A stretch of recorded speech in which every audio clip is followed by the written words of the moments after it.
Chapter 32. Goodbye. I won't be seeing you off. Although the crowd could tell that Yun Chujo was actually an imp, they were not angry. In fact, not only were they not angry, but they even craned their necks further and looked forward to the exciting verbal show-off. Bai Moya's face turned as dark as a thundercloud. Yun Chujo. This is too much. 500,000 taels of silver. Dream on. Yun Chujo sighed in a seemingly helpless fashion. I just want to help. Since you think it's expensive, just forget it then. In any case, I'm not the one paralyzed. I didn't expect the fourth young mistress of the Bai family to not even be worth 500,000 taels of silver. How cheap. Cheap. You're the one who's cheap. Yun Chujo, I won't forgive you. Bai Moru was so angry that her face twisted into a savage expression. She wished that she could bite Yun Chujo to death. Yun Chujo pursed her lips in an unbothered fashion. It's as they say, nobody can help a stubborn person. Well, off you go. I won't be sending you off. I'm going home for dinner. After Yun Chujo finished speaking and put on a show about really wanting to go back into her residence, Bai Moru became terrified. Grandfather hired the most famous physician in Yi City to treat me, but even he couldn't figure out what's wrong with me. Am I truly going to be like this forever? No. Brother, give her the silver. Save me. When Bai Moru saw that Yun Chujo had really turned around and entered the door, she was finally unable to keep up her stubborn front. Bai Moyu put on a troubled expression. 500,000 taels of silver is not a small amount. I can't really make the decision. Moru, wait here for a while. I'm going home to ask Grandpa for instructions. Bai Moyu gnashed his teeth and decided to go back to ask Bai Peng for instructions. Bai Moru was also aware that 500,000 taels of silver was a big amount, so she could only agree to his decision. Yun Chujo did not care about all that. She skipped back into the residence and waved at Yun Chu, who was behind her. Fifth sister, let's go. Let's go and eat dinner in your courtyard. I'm starving. Yun Chu had clearly not snapped out of her daze just yet. She was not a fool, so she naturally knew that young Jiu was teaching the Bai siblings a lesson. Bai Moyu is infamous for being a cunning man, but why is he akin to a monkey being led around like a fool in front of young Jiu? Yun Chu was absent-minded as she was dragged back to her courtyard and room by Yun Chujo. Behind them was Yun Chushir, who followed them in an incredibly awkward fashion. Hey, I'm not following you. I'm just afraid that my big sister will be fooled by you. Yun Chushir said arrogantly, but his face was suspiciously red. Yun Chujo cast him a glance, and there was a ghost of a smile on her lips. I'm a magnanimous person, so I will not lower myself to the level of arguing with you. Brat, aren't you filled with adoration for me now? Don't you think that I'm great? Humph. You're just a useless waste of space who can't practice cultivation. What's there about you that's worthy of my adoration? I just think you're pitiful. Yun Chushir answered angrily. What an awkward brat. But seriously, it's a real problem that I can't practice cultivation in this space-time continuum. I don't know what the purple element is either. When dinner was served, Yun Chuji's mind was immediately occupied by the delicious food, and the matter of cultivation was thrown to the wind. Hey, brat. The drumstick belongs to me. Humph. I picked it up first, Yun Chujo. Release it. While Yun Chujo fought for her drumstick, Bai Moyu was being scolded in Bai Peng's study. Moyu, your performance today is really disappointing. Not only have you ruined the good reputation that we've painstakingly built over the years, but you were also led around like a fool by a piece of trash. Bai Peng's expression was dark, a clear indication that he was incredibly displeased. Grandpa, it is true that I was careless today. Be that as it may, how did Yun Chujo become so good with words when I clearly deceived her out of her soul-gathering pill yesterday? It's truly strange. Humph. Stop trying to look for excuses. You're an elder brother, yet you can't even protect Ruer. You're really useless. Grandpa, what should we do now? Should we agree with Yun Chuji's condition?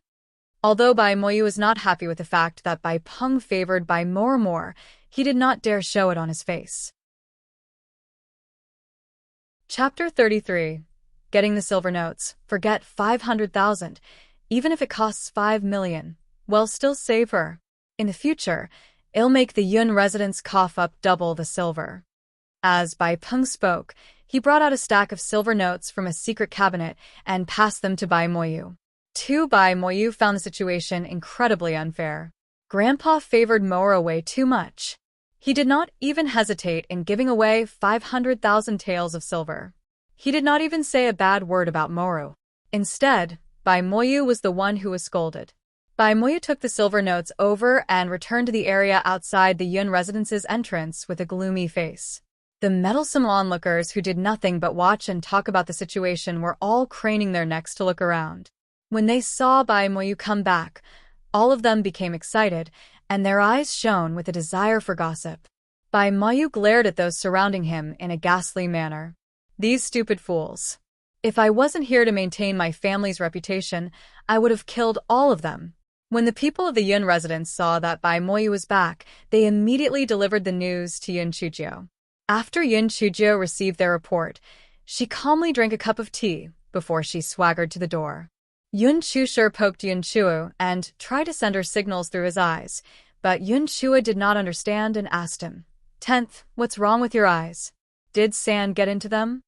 Yun Chushi's expression froze. He saw Yun Chujio's derisive expression, and he said in exasperation, "Yun Chujio, what are you looking at? Did you actually think that you could trick the Bai family out of their silver so easily? You might go out for wool, but end up coming back shorn. That time, things won't end with just you embarrassing yourself." "Wow, you're not bad, kid. Aren't you thoughtful of me? Don't worry, since I have the guts to do it, I'm fully confident that I can succeed. Don't worry about your sister." Good boy. Yun Chujio pinched Yun Chushi's small face before she quickly moved back. Yun Chushur screamed angrily and chased after Yun Chujio outside. Yun Chu rubbed her temples. Do the Chinese zodiac signs from these two devils clash with each other or something? Why do they never stop fighting? As Yun Chujio ran, she turned around to tease Yun Chushur, but he still could not catch up to Yun Chujio no matter how fast he ran. Yun Chushur was angry, but he could not help finding the situation strange. Yun Chujio is obviously unable to practice cultivation, but why is she able to run so quickly? The two children soon arrived at the entrance as they teased and quarreled with each other. Yun Chujio skipped outside, and once she did, her mouth unwittingly twitched a little at the sight. The people in Yi City did not seem to have any sort of entertainment after their work. In just a short time, there were already a few thousand people outside the Yun residence, and they were all waiting eagerly for Yun Chujio to come out. "For Yun Chujio, I've brought the silver notes. If you can't treat Moru, the Bai family will not spare you." The glare Bai Moyu fixed on Chu Yunjio was so fierce that his eyes looked like they were laced with poison. However, Yun Chujio's gaze was like a long hook that was fixed on the thick stack of silver notes. "Come now, this can be easily settled. I'm a trustworthy person. I guarantee you that once I get the money, I will get rid of her illness. Now, give me the money. If I'm in a good mood, I'll be able to kick accurately. I guarantee you, I'll give you back a lively Bai Moru." Bai Moyu suppressed his anger and threw the silver notes at Yun Chujio. Yun Chujio was not bothered by that. She took the silver notes and counted them for a total of 8 times before she grinned and separated the silver notes into 2 portions. Then she put them into 2 money pouches. When Bai Moyu saw the money pouches Yun Chujio took out, anger burned so fiercely in him that he almost fainted. Damn it, the money pouches that Yun Chujio is holding are mine and Morris. He had never seen such a plucky thief who would dare take out the money pouches she stole so brazenly and use them in front of the owners. How despicable. Yun Chujio was not aware of what her act entailed at all. Her theory was that since the money pouches were in her hands, they were hers. If Bai Moyu had the ability, he was welcome to snatch them back. Humph.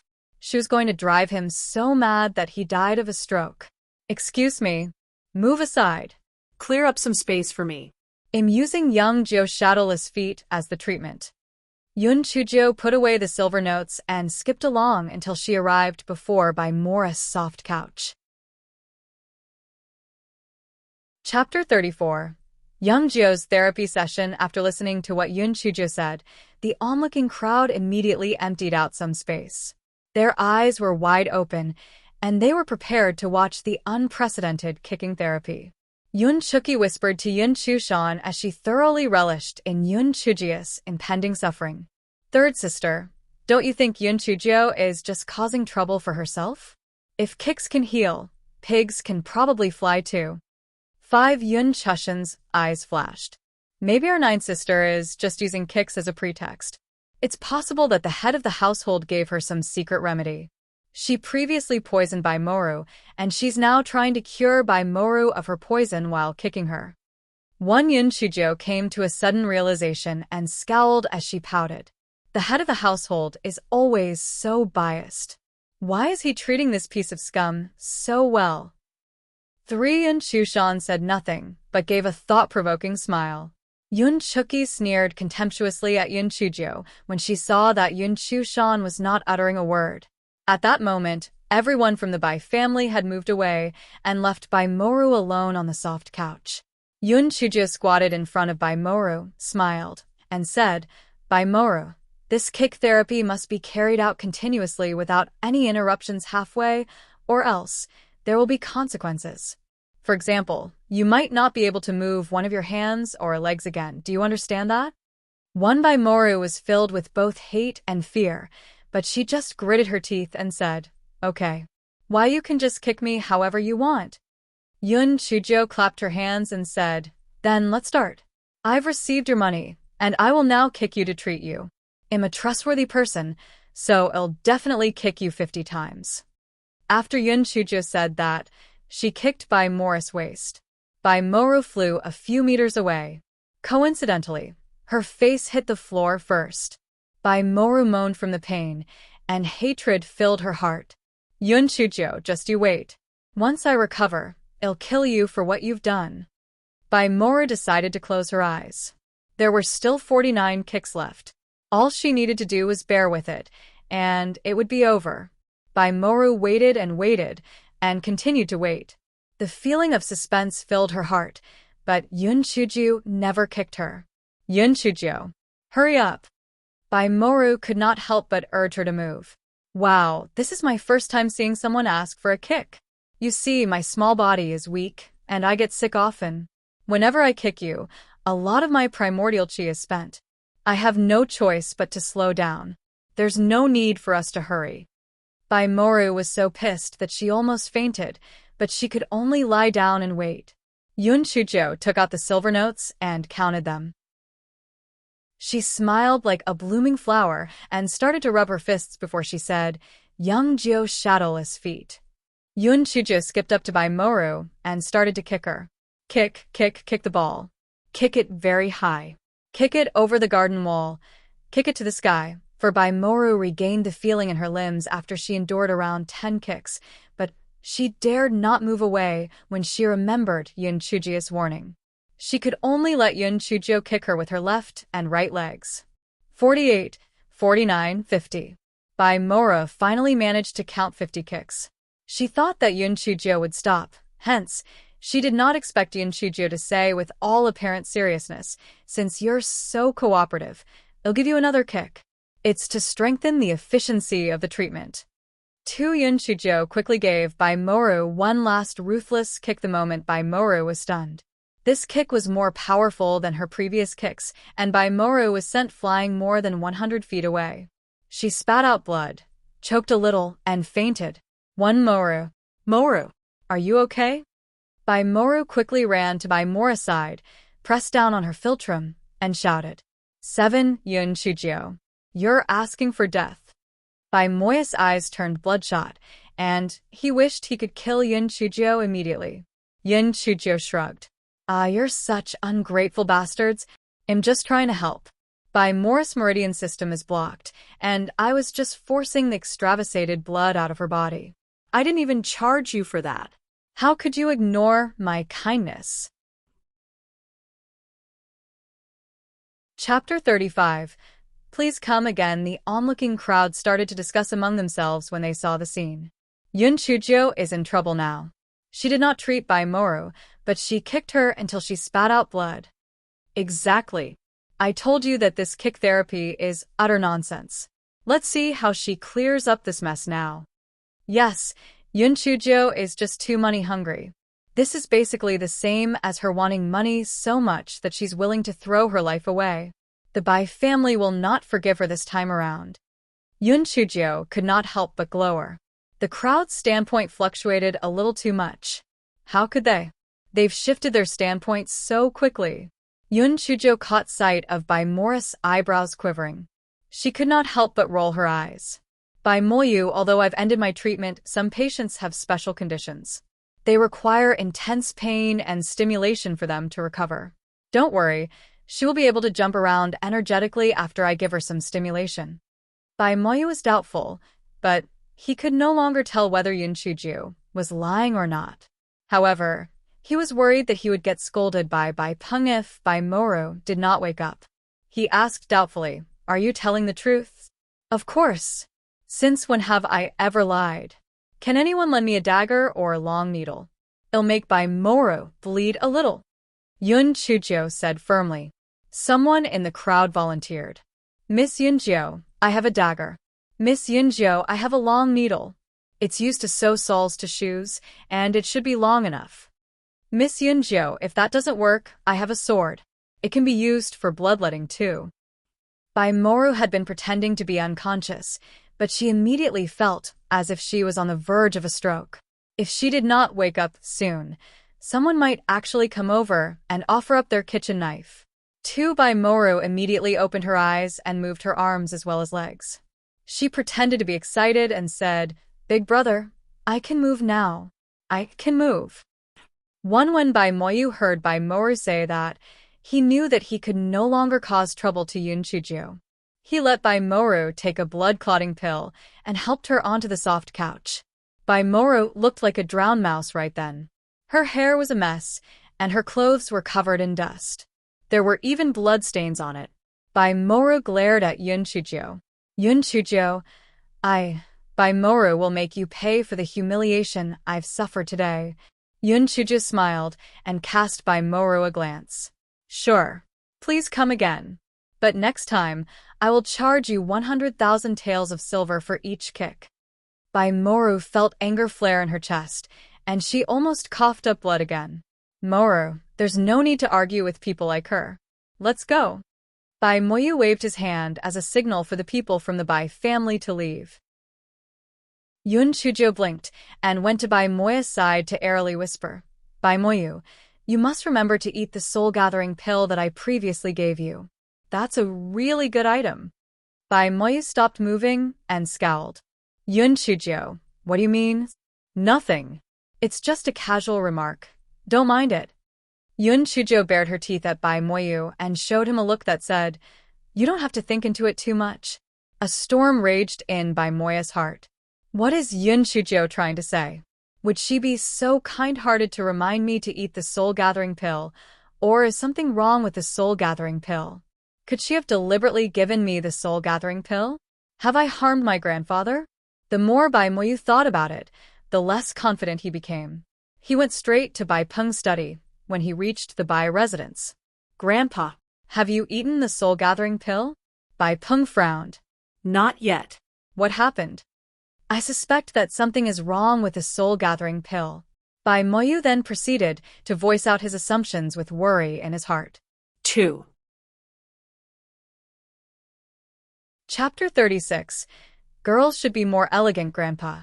Yun Chujo is very cunning. I underestimated her in the past. I suspect that she has done something to the soul-gathering pill. Bai Peng became anxious and doubtful as well. Items meant to be taken orally were to be treated with great care.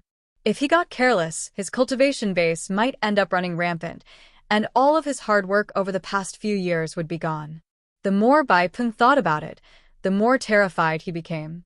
Fortunately, he had not taken the pill just yet, or else he would possibly have to face unimaginable consequences. "Grandpa, let's find someone to confirm whether it's safe before you eat it. That's the only choice we have."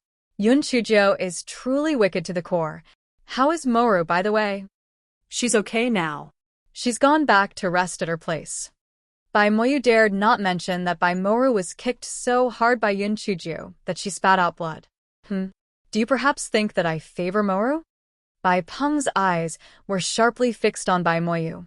Unable to help himself, Bai Moyu muttered in a slightly flustered fashion, and no, I just feel that Moru is a little too willful. Bai Peng smiled. It's okay for girls to be a little more willful. As long as she is pretty and has a good affinity, no one cares. Your aunt behaved the same way in the past, but in the end, she still married into the Su family. We just have to make sure that she remembers the good of her blood family, so that she doesn't forget her roots. Moru has the most outstanding looks in the Bai family. The Falling Clouds sect has many disciples who come from big families.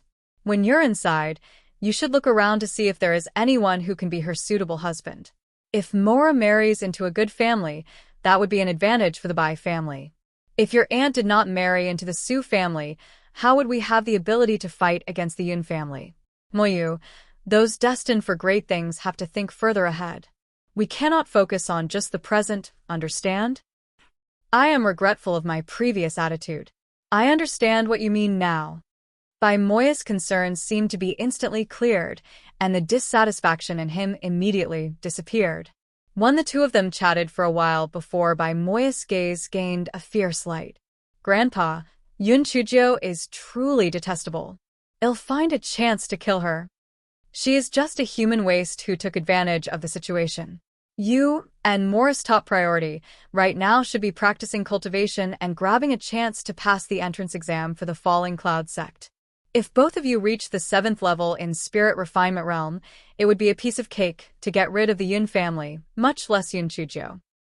Bai Peng obviously did not regard Yun Chujo as any form of threat. Bai Moyu may have verbally agreed with his grandfather, but he still made the decision to search for a chance to kill Yun Chujo. Damn it! Which bastard is talking crap about me behind my back? Yun Chujo sneezed violently in Yun Xiaoshan's study. Yun Xiaotian scowled at her. A girl should be more elegant. Yun Chujo grinned. Grandpa, how could an elegant girl get so many silver notes? What do you want? I'll buy it for you tomorrow. When he heard Yun Chujo say that, Yun Xiaotian felt happiness bloom in his heart. He was smiling so widely that he could not even close his mouth even if he wanted to. There was no way he would even be thinking about rudeness and elegance anymore. I'm not lacking in anything. As for you, all your clothes are black. No matter how we advised you, you wouldn't listen to us. Since you're enlightened now, you should quickly get yourself some good cloth so that you own some clothes of brighter colors. When Yun Xiaotian saw that Yun Chujo had been dressed in the attire for the disciples of the family over the past few days, he assumed that the young lady no longer wanted to dress in black. Yun Jiu grinned. Grandpa, well said. I'll go and get new cloth tomorrow. I won't just buy cloth for myself, I'll also buy them for you, my first uncle and my first aunt. After all, I'm rich now. Yun Xiaotian felt comforted, and the more he looked at Yun Chujo, the more he found her pleasing to the eye. He felt that his hard work had finally paid off after all these years, and he could finally stop letting his youngest son as well as his youngest daughter-in-law down. As the granddaughter pair chatted happily, thunder rumbled outside, and raindrops the size of beans started to fall from the sky. Chapter 37. Getting struck by lightning. Oh, it's raining. Grandpa, I have to go back to my place now, otherwise, when the rain gets heavier, I can't go back. Yun Chujo looked outside and said, Go back with an umbrella. Be careful on your way. Don't slip. Yun Xiaotian took out an oil paper umbrella and handed it to Yun Chujo. Yun Chujo took the oil paper umbrella and went out of the study room with a smile. The gremlin was currently in a very good mood. I had a good harvest today. I earned 500,000 taels of silver in just one day, and there are also a few hundred taels of silver in Bai Moyu and Bai Morris money pouches as well. Moreover, she had also cleared her name completely. The skeptical Bai Peng would not dare eat the soul-gathering pill that Bai Moyu got from her as well. Haha, what a beautiful day. While the girl still had her head in the clouds, a purple lightning bolt in the sky came crackling in her direction. Yun Chujo was so terrified that she cursed. She threw away her umbrella and hopped away frantically like a rabbit. However, it seemed that the lightning bolt was able to see her. Even though Yun Chuzhou ran everywhere, the lightning bolt continued to chase after her. Yun Chuzhou was about to cry. What the heck? Has anyone ever seen a lightning bolt that can sweep corners? You're just intent on hitting me, aren't you? Is it because I've been running my mouth today, and I said something so horrible that karma's decided to strike me with lightning? I haven't done anything wrong. Why do you want to hit me? If you're so skilled in chasing after people, you can go and hit that scumbag by instead. Fuck. You little loach, go away. If you hit me, Independent Illinois bite you. Yun Chuzhou was driven to a corner because of the purple lightning bolt, hence, she started to curse up a storm. Despite that, it was useless. The lightning bolt still hit Yun Chuzhou. Yun Chuzhou felt numb from head to toe, and like a heroine in a tragic drama, she fainted. However, she only remained unconscious for a few breaths before she woke up. She then scrambled to her feet and dashed all the way back to her place. "Milady, why didn't you carry an umbrella?" Why is there mud on your clothes? Milady, did you fall? Did you get hurt?" When Chun Yu saw that Yun Chuzhou had returned, she quickly went up to serve her. Yun Chuzhou waved her hand. The first thing she did was not to see whether she was injured or not, but to take out the money pouches hidden in her clothes. She broke into a smile. The money pouches were not wet at all. She did not expect the pretty boy's clothes to be so good that they were actually waterproof. Indeed, Yun Chuzhou had been wearing Di Baiming's clothes underneath her robe because Yun Chuzhou was afraid of death, and she knew that his clothes were definitely valuable. Hence, she had been speculating that they would be able to save her life during a critical moment. Yun Chuzhou took out a large stack of silver notes from the money pouches. "Chun Yu, keep this money for me." Chun Yu was stunned for a while, but a moment later, she was so touched that she was almost in tears. In the past, the lady was so wary of her that she behaved as if Chun Yu was a thief and never allowed her to manage her money. She never imagined that the lady would now allow her to protect so many silver notes. After taking a hot bath, Yun Chuzhou began to practice cultivation. Yun Chuzhou sat cross-legged on her bed and mumbled, "Although I'm only absorbing a few tiny purple light balls every day, if I accumulate them little by little, they will gradually become a lot." Yun Chuzhou suddenly stopped talking. "Why are there suddenly so many purple light balls in my body? Wow, this amount is equivalent to half a year's worth of cultivation, right?" Yun Chuzhou was stunned for a moment before she slapped her thigh. "Yes, that must be the case. These tiny purple light balls are definitely related to the lightning bolt. I was struck by lightning just now, so that's why there are so many purple balls of light in my body. Are they related to lightning? Could this be the lightning element? But I've never heard anyone mention that there is a lightning element aside from the 5 elements. I'm not going to care anymore. Since it exists, there has to be a reasonable explanation. Maybe my lightning element is stronger than other elements. If anyone bullies me, I will send the person a lightning bolt and kill him or her. It feels amazing just thinking about it." The more she thought about it, the happier she became, but in the end, she thought of a big problem. Although this lightning element looks very powerful, it usually comes to me at a pitiful amount. If I cultivate it step by step through conventional means, who knows how many years it will take before I can become someone powerful. Yun Chuzhou had a bitter look as she rested her chin on her palms, and she began to sigh. All of a sudden, her eyes lit up. She jumped up from her bed, pushed open her door, and rushed into her courtyard. 2. Chapter 38. Human Lightning Rod. It was Chun Ye's turn for watch duty outside Yun Chuzhou's house that night, and she was startled when she saw Yun Chuzhou. "Milady, what are you doing? It's raining outside." "Just stay in the house obediently. Leave me alone, I am cultivating." Chun Yu looked baffled. "Cultivating? There's a thunderstorm outside, and you're going out to cultivate? Are you kidding me?" Milady, Chun Yu did not feel at ease and was prepared to dissuade her. "Chun Yu, if you continue dilly-dallying, I will go to Grandpa tomorrow and have him assign me another maid. Yun Chujio was in a hurry to verify her hypothesis outside, and she had no time to spend giving any sort of explanation to her maid. Hence, she could only use her trump card. Just as she had expected, Chun Yu pursed her lips as if she had been wronged, and she said nothing else. Yun Chujio stood in the middle of the courtyard and waited to be struck by lightning with an eager look on her face. Rumble. After a few rumbles, silver lightning crackled in the sky, but it did not hit Yun Chujio. Yun Chujio frowned and waited for a little while longer. Then another lightning bolt came down, but it still did not hit Yun Chujio. Yun Chujio blinked, let out a few fake coughs, and started to recite a poem she had already made in her heart with great emotion. There's a hopeless idiot in this vast land. May the storm rage more violently. May lightning strike me.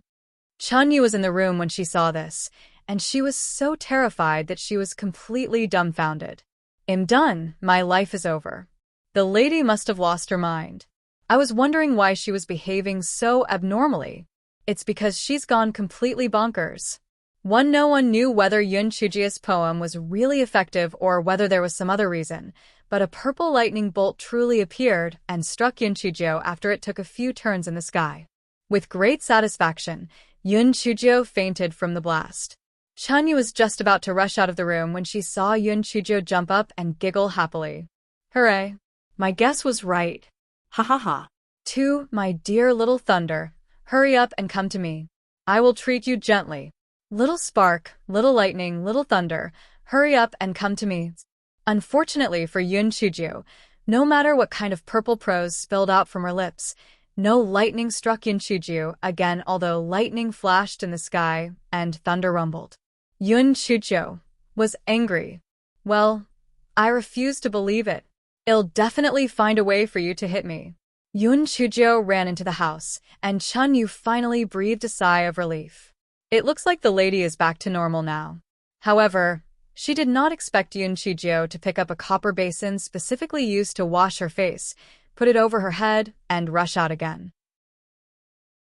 Yun Chujio climbed up a tree in the courtyard, tied herself to the tree with her belt, and waved the copper basin in her hands with gusto. For Yun Chujio was feeling smug. Ha, loser, I'm now a human lightning rod. Let's see whether you'll hit me now. Just as she had anticipated, a silver lightning bolt charged toward her. Yun Chujio was struck, and she fainted as per her wish, but because of the belt, she did not fall to the ground. In just the span of a few breaths, Yun Chujio woke up and was incredibly pleased with herself. Haha, I'm so smart. The power of thunder and lightning came so easily to me. In minutes, I'll definitely be able to cultivate an ultimate skill. Ha ha ha. The opportunity for me to dominate the land is here. 3 and Foam, who was hiding in a dark place, was dumbfounded. This dark-skinned girl is too good at causing trouble. I won't say anything about the chaos she stirred during the day, but why is she coming out at night to get hit by lightning instead of sleeping? Is something wrong with her head? 5. Do I need to tell the Supreme Lord about this? Why would such a lunatic need my protection? 1. However, the dark-skinned girl was quite resistant to thunder. After being struck by lightning, she was able to recover after just a few breaths. Suddenly, the dreary sky seemingly split open, and a bolt of purple thunder with a breadth as thick as the rim of a bowl came charging downward. 2. Chapter 39. She actually had the guts to go and die. When Foam registered what happened, it was too late. The purple celestial lightning in the sky struck Yun Chujio directly, while she was busy feeling smug about herself. The remaining force from the celestial lightning reduced the big tree, where Yun Chujio was tied to, into charcoal, and a huge pit appeared on the ground. Chun Yu was so scared that she fainted straight away when she saw this. And Foam's heart let out a loud thump against his chest. It's over. The lightning must have reduced the dark-skinned girl to pieces by now. Even spirit emperors would find it difficult to resist celestial lightning bolts with such great power. Besides, the dark-skinned girl doesn't have any spiritual energy at all. After waiting for a long time, and Feng saw no movement from the pit. His hands trembled, and he took out a voice transmission talisman. Supreme Lord, the dark-skinned girl has been struck dead by lightning. 3 and Feng felt a little sad. Although the dark-skinned girl's crazy, she's still very interesting. Ah. What was the Supreme Lord thinking? If he really does fancy this dark-skinned girl, won't he be really sad? Well, he had been neglectful of his duties. He should have tried to scare her off the tree the moment she climbed up. Since it had already happened, he would just wait for the Supreme Lord to punish him.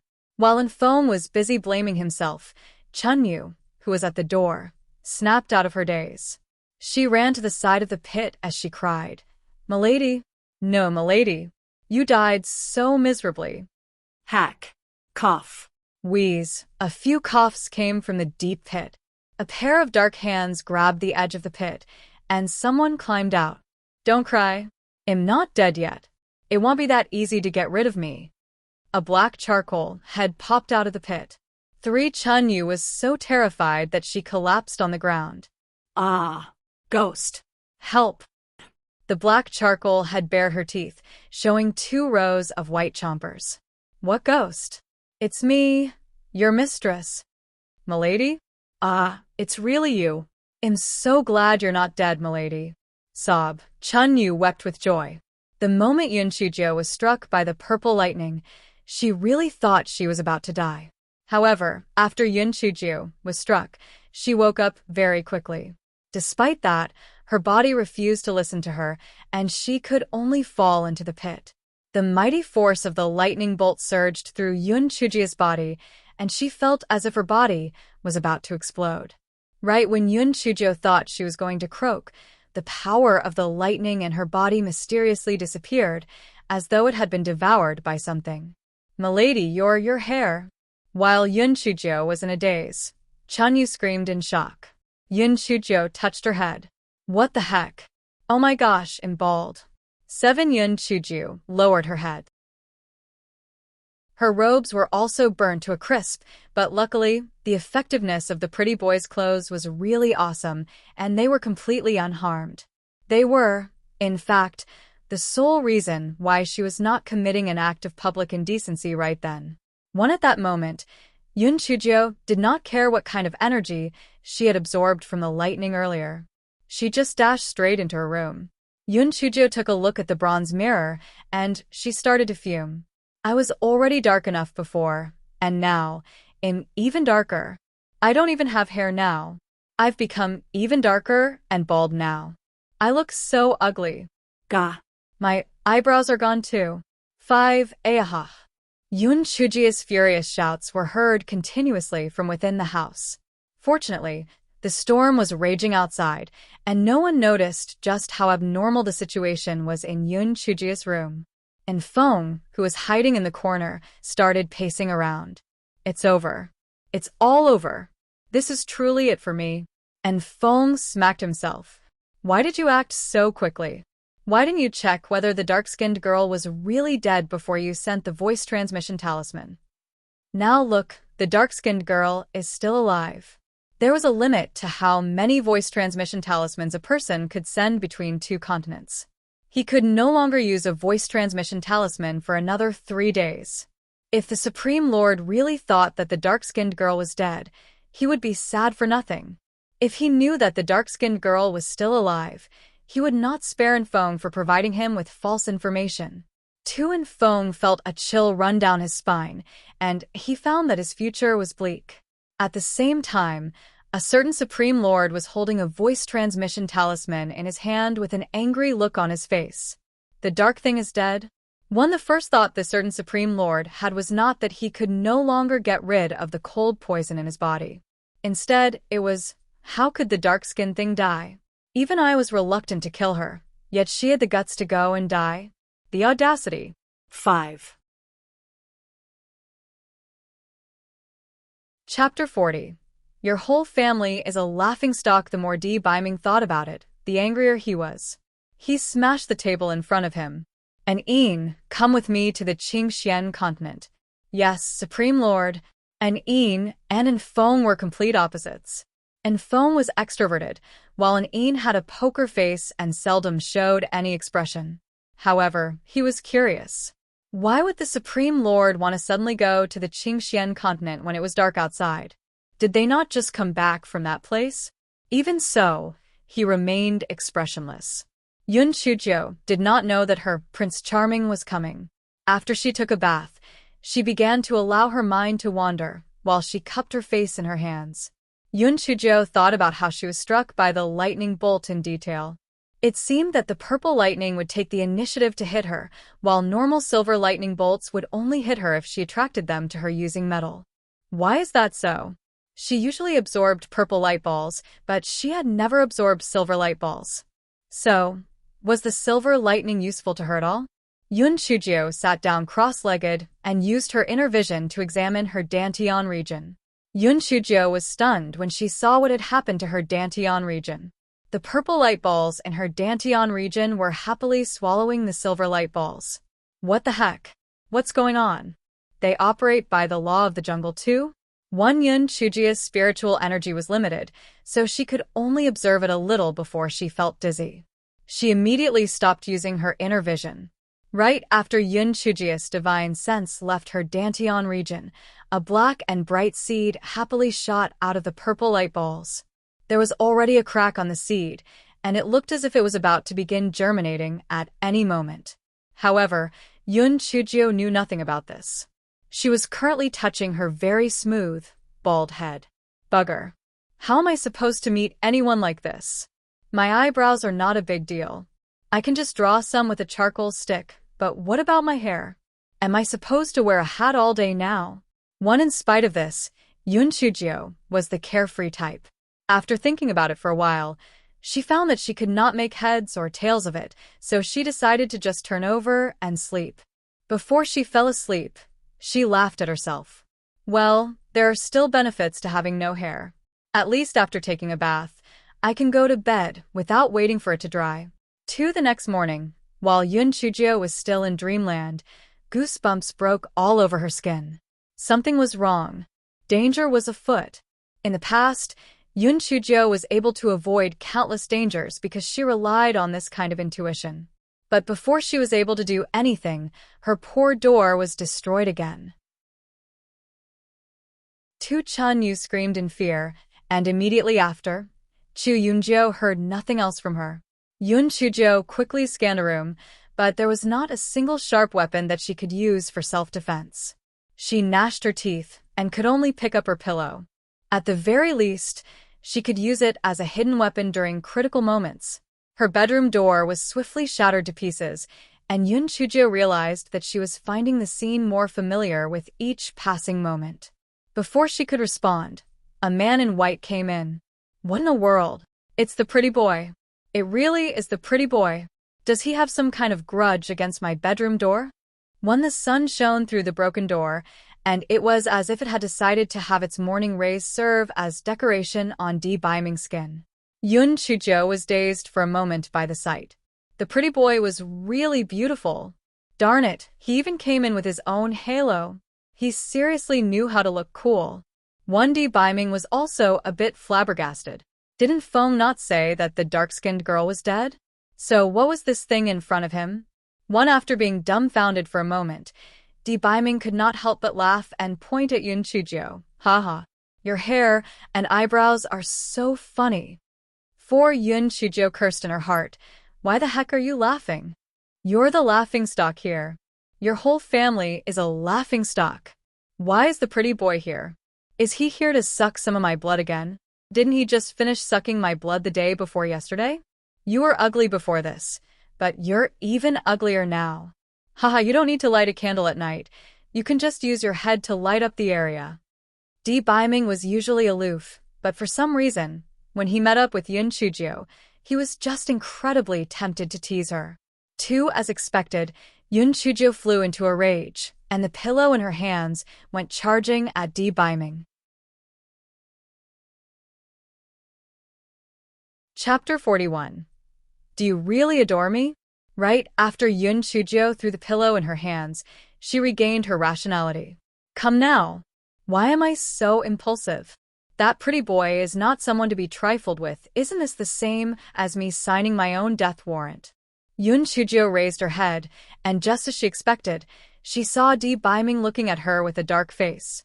As for the pillow, well, it had already been reduced to dust. Hey, dark-skinned thing, do you want to die?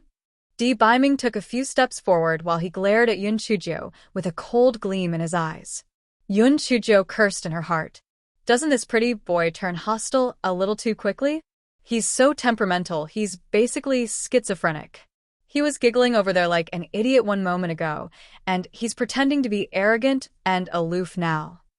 Since this pretty boy is so temperamental, he would really kill me, right? Damn it, this is a murder case caused by a pillow. Di Biming took a few steps forward again, and Yun Chujio felt the shadow of death covering her. What should I do? How should I deal with this? Yun Chujio's small face suddenly showed an expression of surprise and delight. Prince Charming? It's really you, Prince Charming. This is great. I thought I was dreaming just now.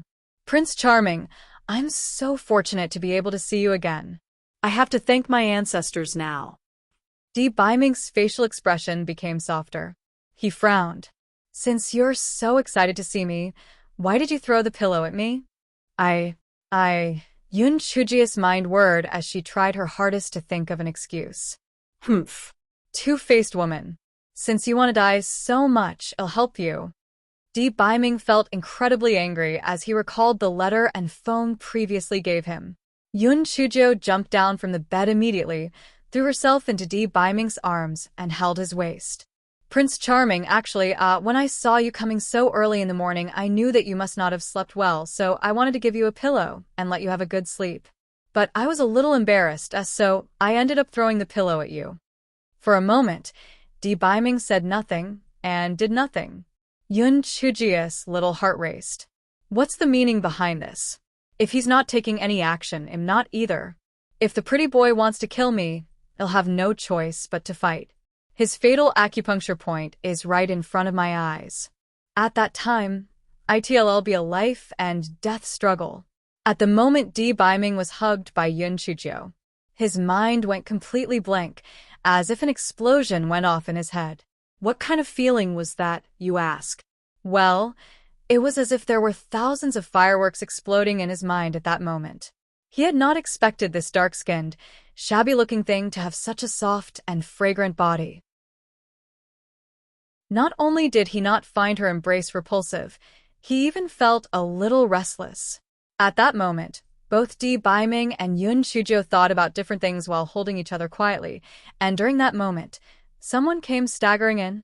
Supreme Lord! Supreme Lord! Listen to me. The dark-skinned thing did not die. She did not. When Infeng saw what was happening in the room, he felt as if he had just taken a big step forward towards suicide. Ack. Supreme Lord, I did not see anything. I did not see you and dark-skinned thing hugging each other. Begone. Di Biming flung his sleeve, and the poor Infeng was sent flying out like a kite. Di Biming took the chance to push Yun Chujio away. Dark-skinned thing, who gave you the permission to hug me? Do you want to die? Yun Chujio rolled her eyes and her heart. Can't you use something else aside from this? So uncivilized.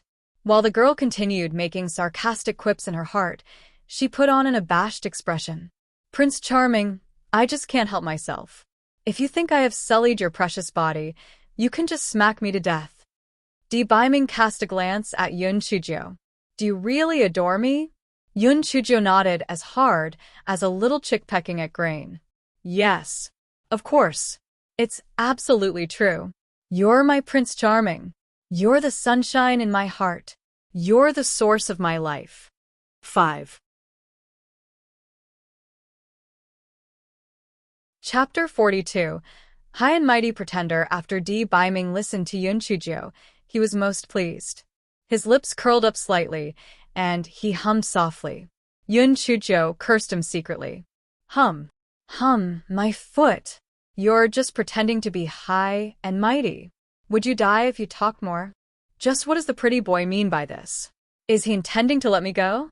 Di Biming took one step forward, and Yun Chujio was so nervous that it felt as if her little heart was going to jump straight out of her body. What does the pretty boy want? What does he want to do? Does he want to smack me to death? I already gave up my pride, and the pretty boy still wants to continue bothering me? Does he think I'm an easy target or what? Yun Chujio clenched her fists tightly while they remained hidden in her sleeves. As soon as Di Biming made any move, she was prepared to die fighting. Little did she expect Di Biming to walk and keep walking past Yun Chujio. Instead, he went straight to her bed. Dark-skinned thing, bring me a pillow. Di Biming took off his boots and coat, and he laid down on the bed. What? Yun Chujio stood like a silly mushroom. She could not figure out what Di Biming meant for a moment. Di Biming frowned. Didn't you say that I should have a good sleep? How can I sleep without a pillow? Or were they all lies? Oh. Prince Charming, my bedding is kept by my maid, so I have trouble recalling where my pillows are kept. Yun Chujio was becoming more fluent in telling lies, and she wanted to take this opportunity to know whether her silly maid was still alive or dead. Humph, you're so stupid. This room has only 2 cabinets. You just need to check them. Truly, you're so idiotic that your head must be empty. Di Biming put his hands behind his head while he mocked her in a relaxed manner. Yun Chujio felt so mad that she was about to die of anger because of this lunatic. This is MY house. That is MY bed. Who the heck are you calling stupid? You're the stupid one. You're stupid from head to toe, and even your hair is stupid. Yun Chujio scolded him from head to toe in her heart before she showed a flattering smile. Prince Charming, not only are you so good-looking that nobody can beat you in terms of looks, you have remarkable foresight as well. Truly, I feel ashamed before you. Di Biming felt that the dark-skinned thing was really good at words. Although he always heard people flattering him, their words were too pretentious, unlike this dark-skinned little thing in front of him. He could tell she really adored him.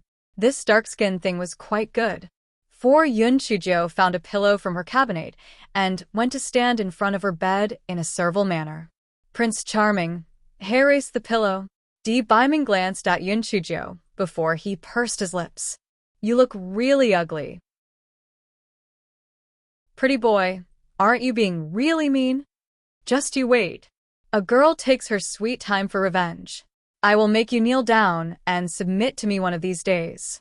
Yun Chujio took 2 deep breaths, and it was only then that she was able to suppress the raging storm in her heart.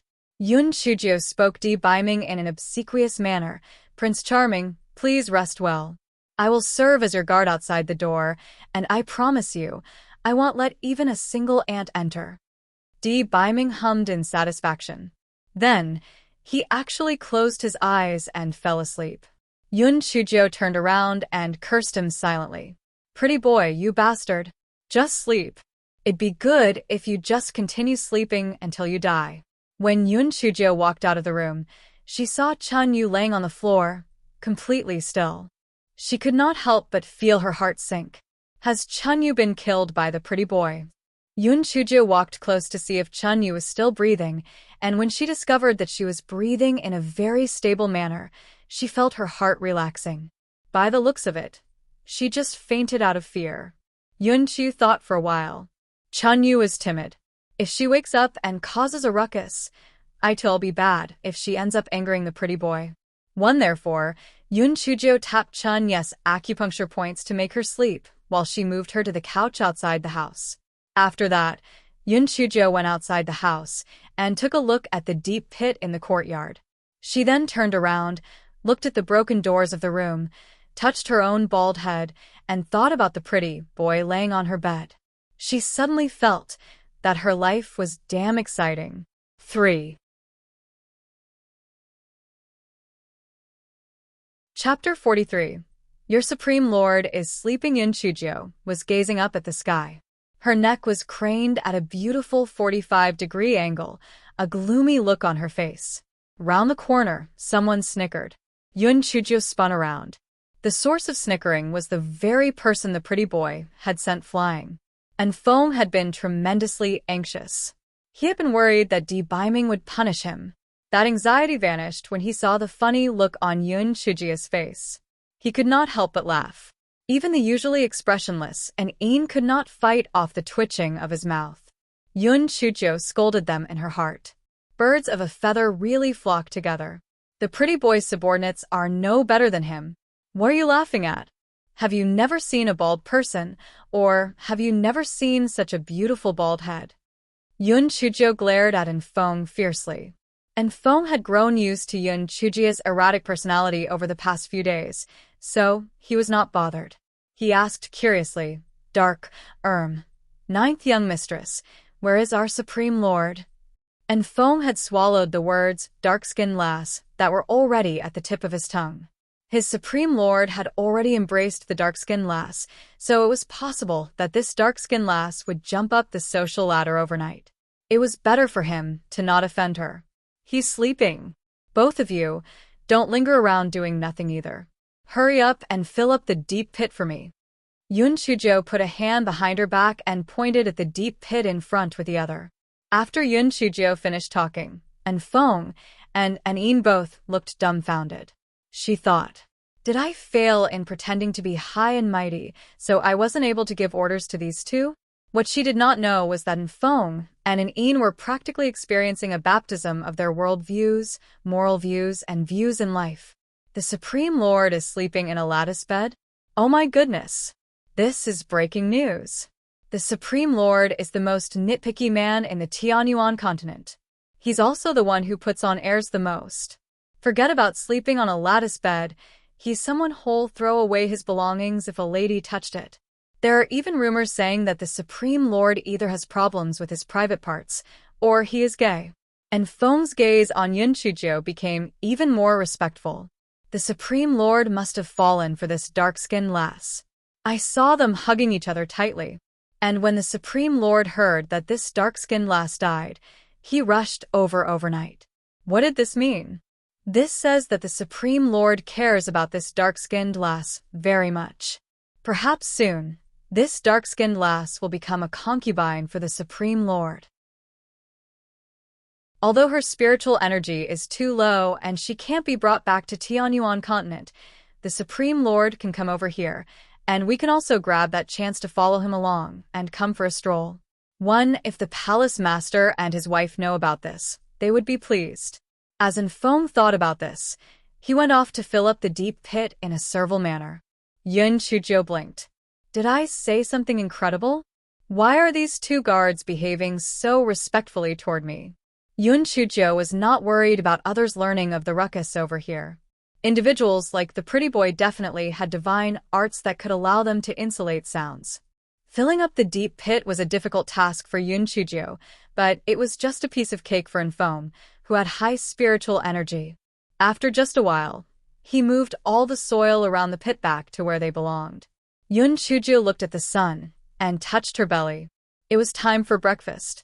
She had to go to the main kitchen. Firstly, she wanted to eat her breakfast. Secondly, she would not cause any suspicion just because no one went over to get her breakfast. If her newfound grandfather found out that she had a man in the house, he might become so angry that he will faint. Besides, this pretty boy was temperamental. It would be bad if he injured the people in the Yun family. Yun Chujo picked up a branch struck by lightning last night from the floor, walked into the house, and started to draw her eyebrows in front of a mirror. As a Secret Service agent in her previous life, putting on a disguise was something normal for her, so drawing eyebrows on her face was just a piece of cake for Yun Chujo. Soon, Yun Chujo had drawn a pair of eyebrows that looked exactly like her original eyebrows. She then removed the bamboo hat hanging on the wall, put it on her head, and walked out of the house.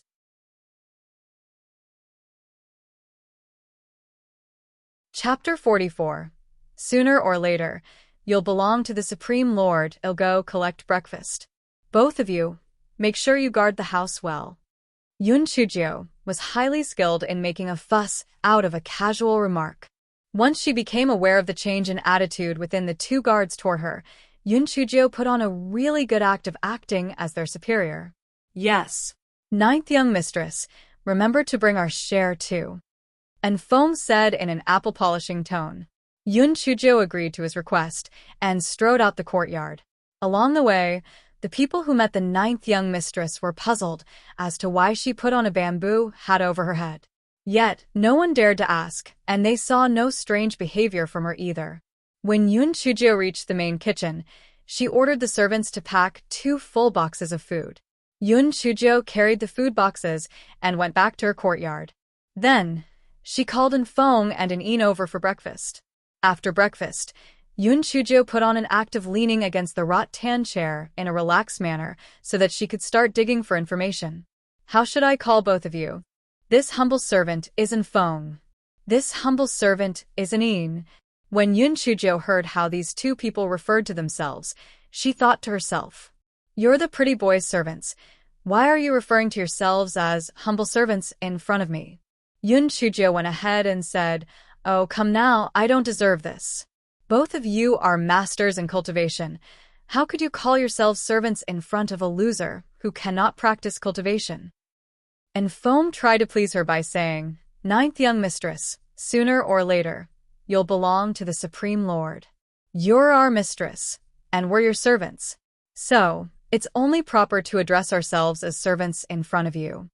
Yun Chujio was so shocked that she fell on her butt. Once she scrambled to her feet, she chuckled dryly. "It's too early to say those things. The Supreme Lord has very high standards, and people like me might not even get noticed by him." And Feng suddenly raised his tone. "Ninth young mistress, please don't look down on yourself. I can tell that the Supreme Lord is absolutely, completely, certainly, utterly satisfied with you. Or else, how could our Supreme Lord hug you when he's usually a clean freak, much less sleep on your bed?" Yun Chujio just continued chuckling dryly without saying anything. "That's a cosmic joke if I ever heard one. That pretty boy is just raring to kill me, and if it weren't for me shamelessly flattering him, I think I might have lost my life. Fancying me? He thinks I'm stupid, huh?" But Yun Chujio was happy that these 2 guards had a misunderstanding. She switched the topic of conversation and Feng, "Just now, you told your Supreme Lord that I'm not dead yet. What's that all about?" And Feng blinked. He was not as stupid as to tell the truth. So he grinned and said, "Our Supreme Lord suddenly felt a pain in his heart yesterday night, and he thought something happened to you. So we rushed over that same night. I noticed there was nothing abnormal in the residence, and went to inform the Supreme Lord. But, I didn't expect that I'd get chased out by the Supreme Lord." Yun Chujio naturally did not believe in the nonsense and Feng just spouted away, but she had not expected Di Biming to send someone to protect her in secret, so she did not continue demanding answers. And Feng sighed in relief in his mind. "It's not easy to trick this dark-skinned lass. I need to be more careful later on. Ninth young mistress, what's wrong with your hair and eyebrows?" And Feng pretended like he knew nothing. "I accidentally got struck by lightning." Yun Chujio just whipped out a half-truth. And Feng was cackling in amusement in his heart. "Accidentally? Aren't you the one who went out of her way to attract lightning? But why did you go and attract lightning anyway?" "Ninth young mistress, our Supreme Lord can get a hair growth pill for you. After dissolving it in water, wipe it on your head, and it can speed up hair growth. Once our Supreme Lord is awake, you can ask it from him." And Feng then thought, "Supreme Lord, this is all I can help you with. I hope you can reduce my punishment because of this." Just as he expected, happiness bloomed on Yun Chujio's face. "Is that true?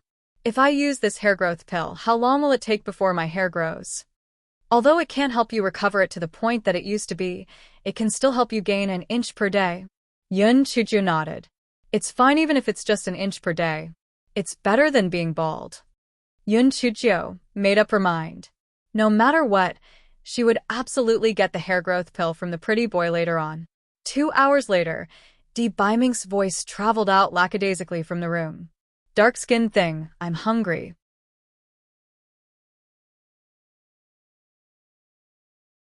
Chapter 45. Please help me, Prince Charming. Yun Chujio gnashed her teeth in secret. "Excuse you. What does being hungry have anything to do with me? Am I your mom or dad?" But while Yun Chujio thought gloomily in her heart, she said, "Prince Charming, your breakfast is still warm. I'll bring it to you now." Yun Chujio felt that she would definitely go crazy if she continued acting like this. Yun Chujo carried a food box and went into the room in a servile manner. Luckily, the three people outside had only eaten the food in one food box in the morning, and as it happened, she could just give this food box to Di Baiming. Di Baiming was leaning against the bedside lackadaisically, and he smiled a little when he saw Yun Chuju striding inside. "Prince Charming, you're awake now? Why do you look even more charming after your sleep?" Yun Chuju put on a fawning look. Di Baiming had enjoyed Yun Chuju's great confession and hummed faintly. He moved in front of the table and ate his breakfast slowly.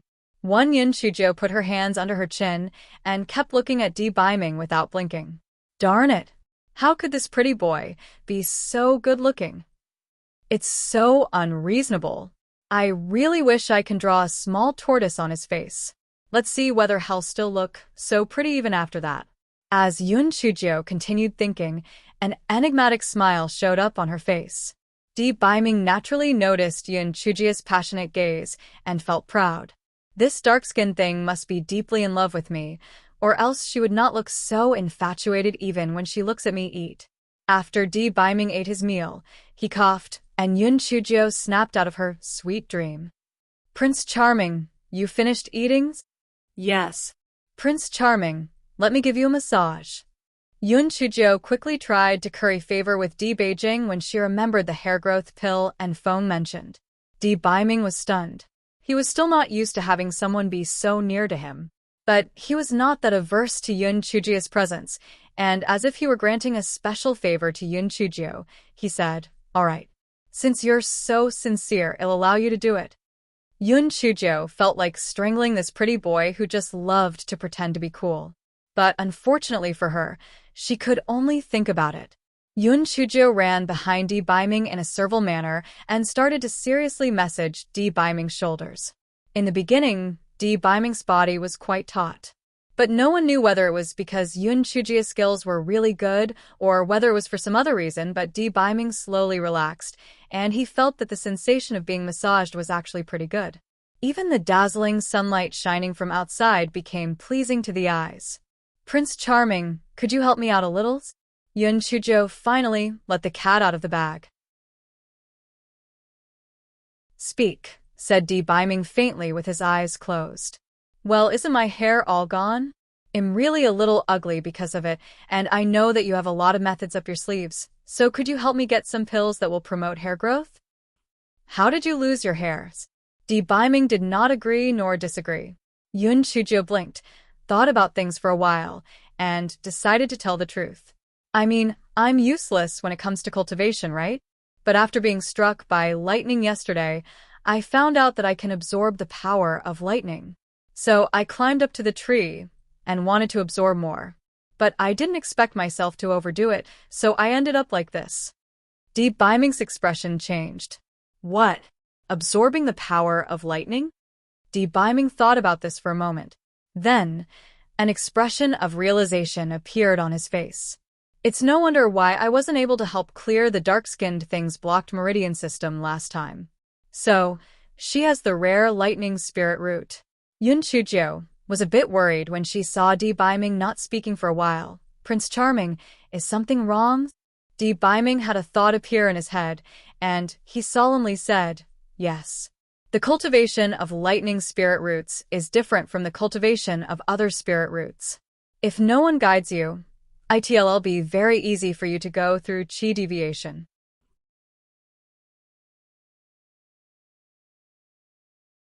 Chapter 46. So, you're the culprit. Yun Chuju was someone who treasured her life greatly. When she heard Di Baiming say those words, she immediately shouted in surprise and fear. Huh? Is there such a saying? Who should I find to guide me? The people in Yi City don't even know about lightning spirit roots. Only the main 4 sects in the Qingxian continent have cultivation techniques for lightning spiritual roots. But it's not easy to become one of their disciples, especially for someone stupid like you, Di Baiming said scornfully. Yun Chuju was so angry that she glared at him, and she used more strength in her hands. "Yes, not bad. This is just nice. You used too little strength just now," Di Baiming said in satisfaction. Yun Chuju was so mad that she twitched, and she had a strong urge to kick Di Biming. However, she put up with it in order to protect her own life. In truth, I can guide you a little, but I'm busy. Yun Chujio was a smart girl, and she immediately guessed what Di Biming was trying to say. Prince Charming, I just know that you're capable of doing anything you want. I might be a little slow in the head, but am hardworking. Like they say, hard work can compensate for a lack of natural talent. If you can guide me, I'm willing to serve you faithfully. When Yun Chujio saw that Di Biming was not talking, she decided to put in more effort and said, Prince Charming, think about it. If you train me well, I can strike down those people whom you hate with lightning.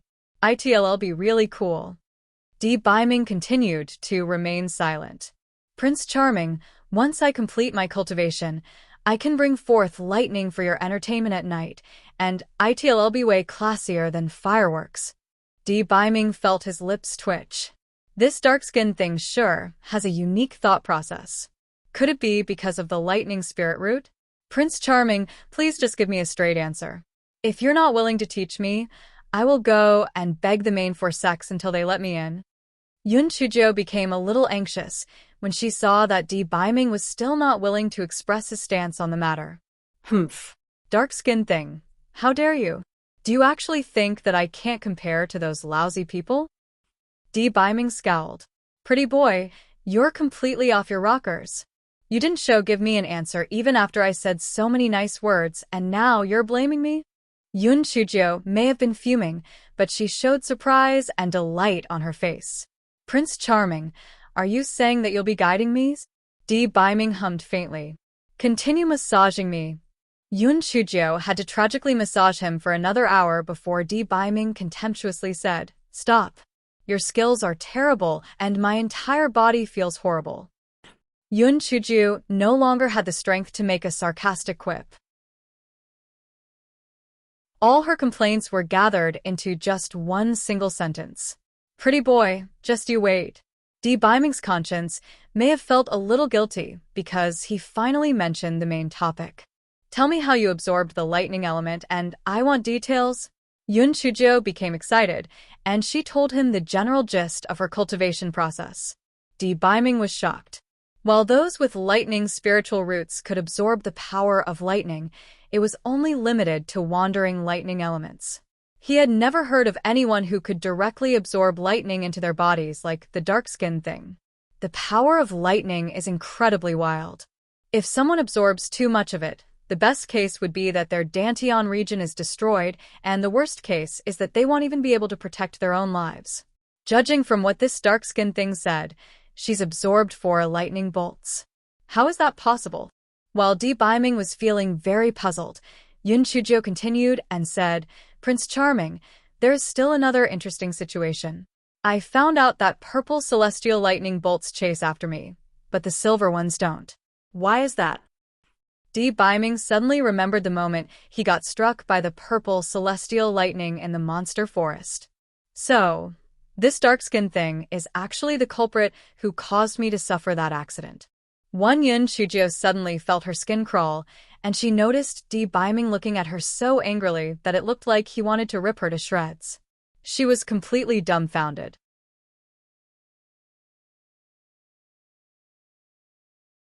Chapter 47. Your smile is really ugly, dark-skinned thing. You caused me to be struck by celestial lightning. How do you think you should be sentenced? Di Biming stared at Yun Chujio eerily. Yun Chujio's head worked fast, and she understood the meat of the situation, so she spoke in a slightly shy tone. Prince Charming, this just shows that the heavens have determined that we share a fate together. If it wasn't for the celestial lightning, how would I have gotten to know you, Prince Charming? The celestial lightning is our matchmaker. However, she actually felt that her anger had been vented slightly. Serves you right. Why didn't the lightning kill you? Anyway, this may turn out to be a good method. Next time, if I have a similar chance, I'll hold this pretty boy and let the celestial lightning kill him. Di Biming had no idea that Yun Chujio was actually vying for his death. He carefully and deliberately thought Yun Chujio's words through, and he felt a strange feeling in his heart. It was as though there were small feathers gently brushing over it. Prince Charming? Prince Charming? Is my situation normal or not? When Yun Chujio saw that Di Baiming was not speaking, she felt incredibly ill at ease. It was only then that Di Baiming's mind returned to the present. Your situation is unheard of. Although a normal lightning spirit root can absorb the power of lightning, it is only limited to absorbing wandering lightning elements. The power of lightning is very wild. If it's absorbed directly, best-case scenario, it damages the Dantian region, but worst-case scenario, the cultivator does not survive. But I'm still alive and kicking, Yun Chujio said, feeling puzzled. Well, your situation is relatively rare, and the purple celestial lightning usually strikes only when the cultivator is trying to get through a tribulation. Why would it chase after you? It's really strange. Di Baiming furrowed his eyebrows. He did not like such situations, where things were out of his control, and he had a feeling that this dark-skinned thing would soon escape his grasp. Yun Chujio made a sarcastic quip in her mind. Didn't you pretend to be all high and mighty and say that you'd guide me just now? Nonsense. So, you don't know what's going on with me either. Di Baiming glanced at Yun Chujio, and he instantly saw the disdain that fleeted in her eyes. Di Baiming became livid. Dark-skinned thing. How dare you look down on me? Do you want to die? Yun Chujio shrank back in fear. What the heck? Does this pretty boy know how to read minds? Prince Charming, I didn't mean that. I was just scoffing at myself. Don't I just look like trash? If even you have never heard of this situation before, then I definitely have no hope in becoming a cultivator. Yun Chujio's words were full of loopholes, but Di Baiming's mind was in disarray at the moment, so he did not think too much into it. He furrowed his eyebrows. Although your situation is a little special, it's only because the source of your spiritual energy is somewhat peculiar. I will have no problems guiding you. Okay, I believe you, Prince Charming. No matter what you say, I believe you. Yun Chujio shamelessly wore an infatuated look, fearing that Di Baiming would further pursue the previous matter. Di Baiming was currently eager to figure out the reason behind Yun Chujio's special physical constitution, so he stood up and walked away. Dark-skinned thing, I will go back and look up some information. I'll return and guide you in a few days' time. Holy cow, he's finally leaving. Hurry up and go away. Yun Chujio forced down the joy in her heart and pretended to look reluctant while she said, Prince Charming, you're leaving so soon? I can't quite bear seeing you leave. Yes. After Di Baiming heard what Yun Chujio said, he felt incredibly pleased. He stopped moving for a brief moment. I will have someone send you the hair growth pill you asked for. Yun Chujio showed a sincere smile on her face this time. Prince Charming. Thank you. You are such a good person. Di Baiming looked at Yun Chujio's little face, which lit up when she smiled, and his heart started to race. He scowled and barked, Your smile is really ugly. Stop smiling at others in the future. 3.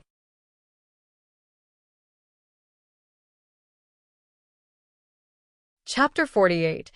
Not any ordinary bald head, really ugly, really ugly. Yun Chujio was thankful that her hair had all been burned off, or else she would have definitely been so infuriated right then that her hair would probably start burning. This pretty boy's mouth is really foul. After Di Baiming finished speaking, he quickly went away with an fong and an ing. He looked as if he was fleeing after being defeated. Supreme Lord, is there something urgent going on in the palace? And Fong asked curiously. Di Baiming glared at him fiercely. Why are you following me? Shouldn't you go back to protect that dark-skinned thing? And Fong hunched his shoulders. Supreme Lord, you can rest assured that I will protect the 9th young mistress and guarantee that she will not be hurt at all. And Fong, has your brain been functioning right lately? Do you need to go to 1,000 Feet Lake to refresh your mind? Di Baiming calmed down and glanced at An Fong coldly. An Fong suddenly became alarmed. After he remembered what Di Baiming told him last time, he quickly said, Supreme Lord, I understand. If the 9th young mistress' life is not threatened, I will not take any action.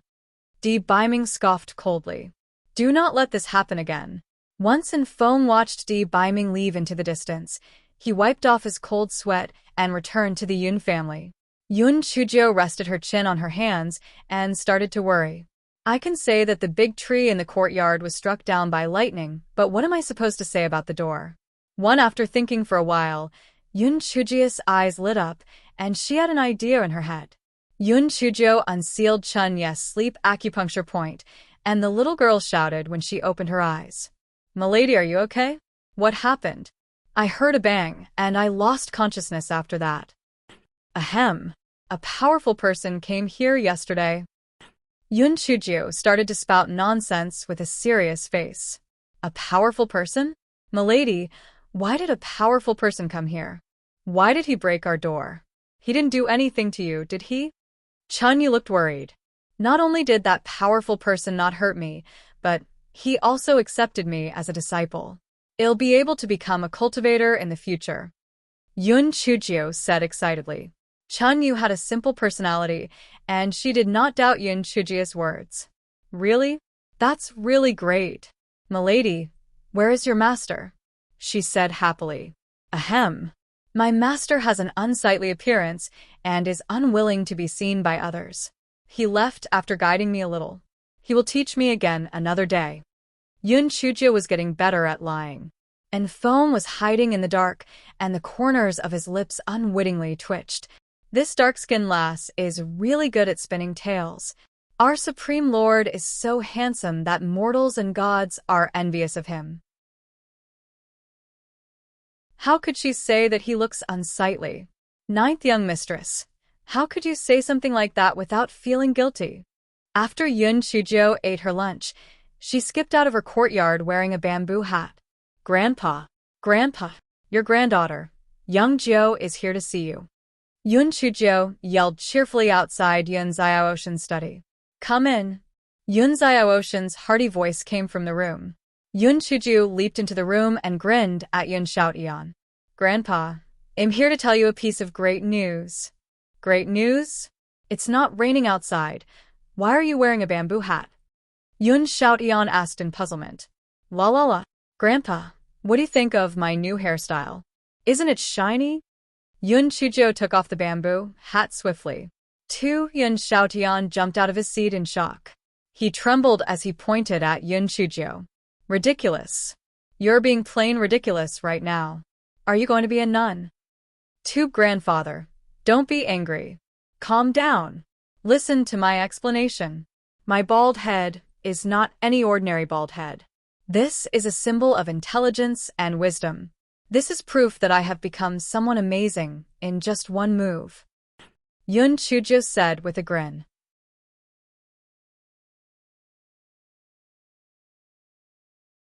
Chapter 49. My master is very ugly. Yun Xiaotian was so angry that he panted. "Nonsense. This is just a bunch of nonsense. How can a girl be bald? You're just being ridiculous."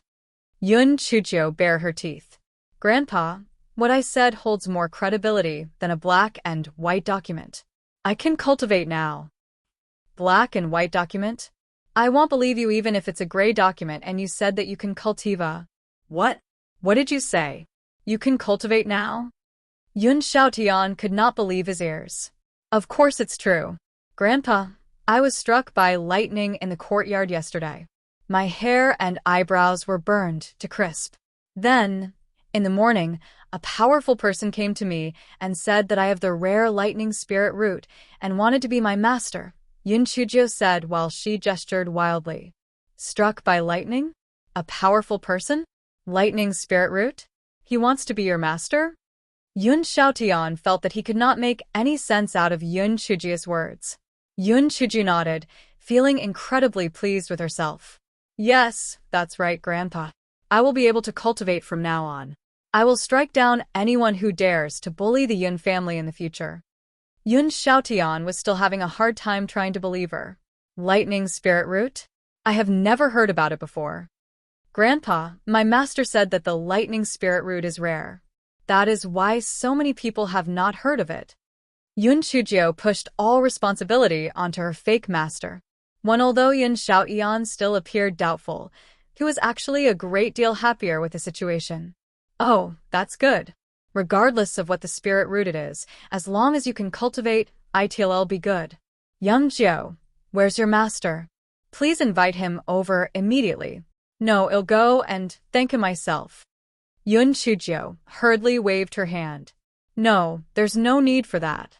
My master is someone who keeps a low profile, and he is very ugly. He has a scar on his eye, a bulbous nose, and a toad-like mouth. He doesn't want to meet people and has already left. Yun Chujiao was feeling really pleased with herself with all the lies she told. Pretty boy, didn't you say that I was ugly? Now it's my turn. Humph. You are so ugly that you can't meet anyone. Young Jiao, stop this nonsense. You are not to go back on the teachings of respecting your master. How can you slander your master like that? Yun Xiaotian glared at Yun Chujiao. Yun Chujiao felt wronged. She never dared to scold the pretty boy in front of his face, but when she badmouthed him behind his back, her newfound grandpa decided to nag her. Yun Chujiao pursed her lips. Got it, Yun Xiaotian asked for a little more details, but Yun Chujiao brushed him off with half-truths. Grandpa, I know that I must be really conspicuous right now, so I'll work hard and practice cultivation in my courtyard over the next few days. Yun Chujiao touched her bald head and said with a dry chuckle. Yun Xiaotian thought that Yun Chujiao looked a little ugly too, so he nodded and agreed to her request. The grandfather and granddaughter pair chatted for a while. Then, Yun Chujiao put on her bamboo hat and skipped out of the house. Yun Chujiao met Butler Ji as soon as she walked out of the courtyard. She smiled and said, Butler Ji, I was just looking for you. Can you please make arrangements to fix 2 doors? As luck would have it, my doors were, broken again. Butler Ji was stunned. Again? Hee, just like the last time, they were reduced to bits. Yun Chujiao felt that the doors at her residence were really unlucky.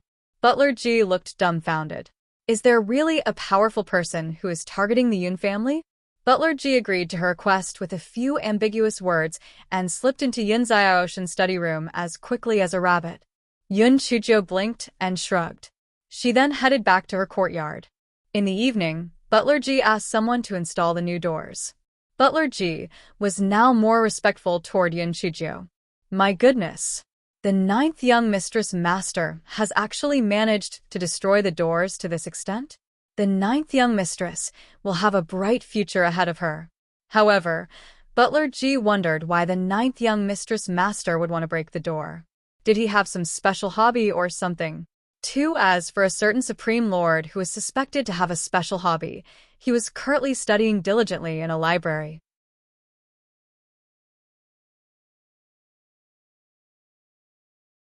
Chapter 50. 1 tea egg. There were thick piles of jade slips on the ground, and Di Biming's usual cold expression was full of irritation.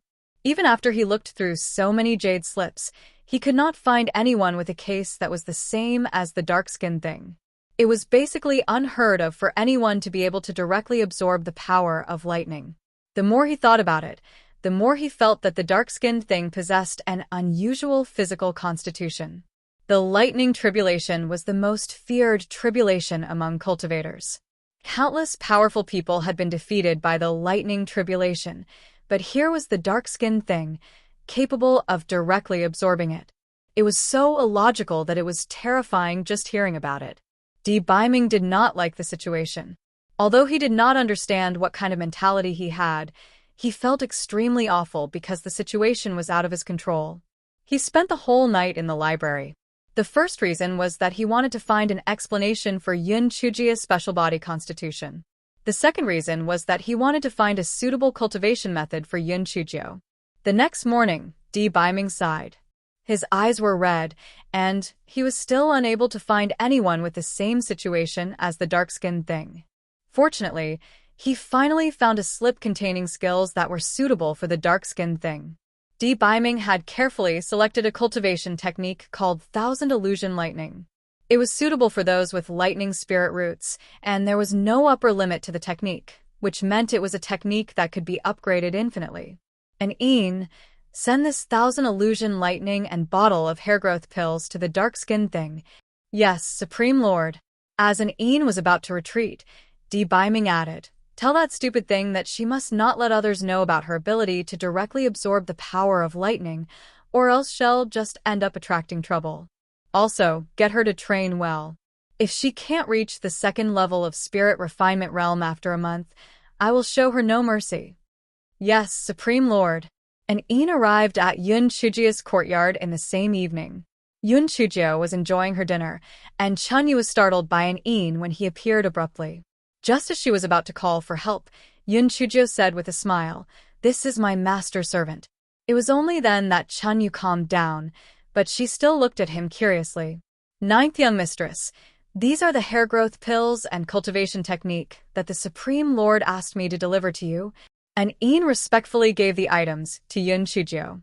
Yun Chujio took the items with a smile and said in her heart, "At least there is something good about the pretty boy. He's someone who keeps his promises."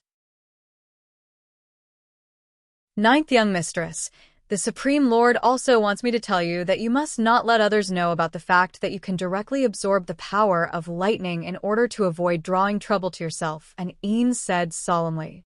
Yun Chujio nodded. "Well, although the pretty boy is horrible, he still has some saving grace."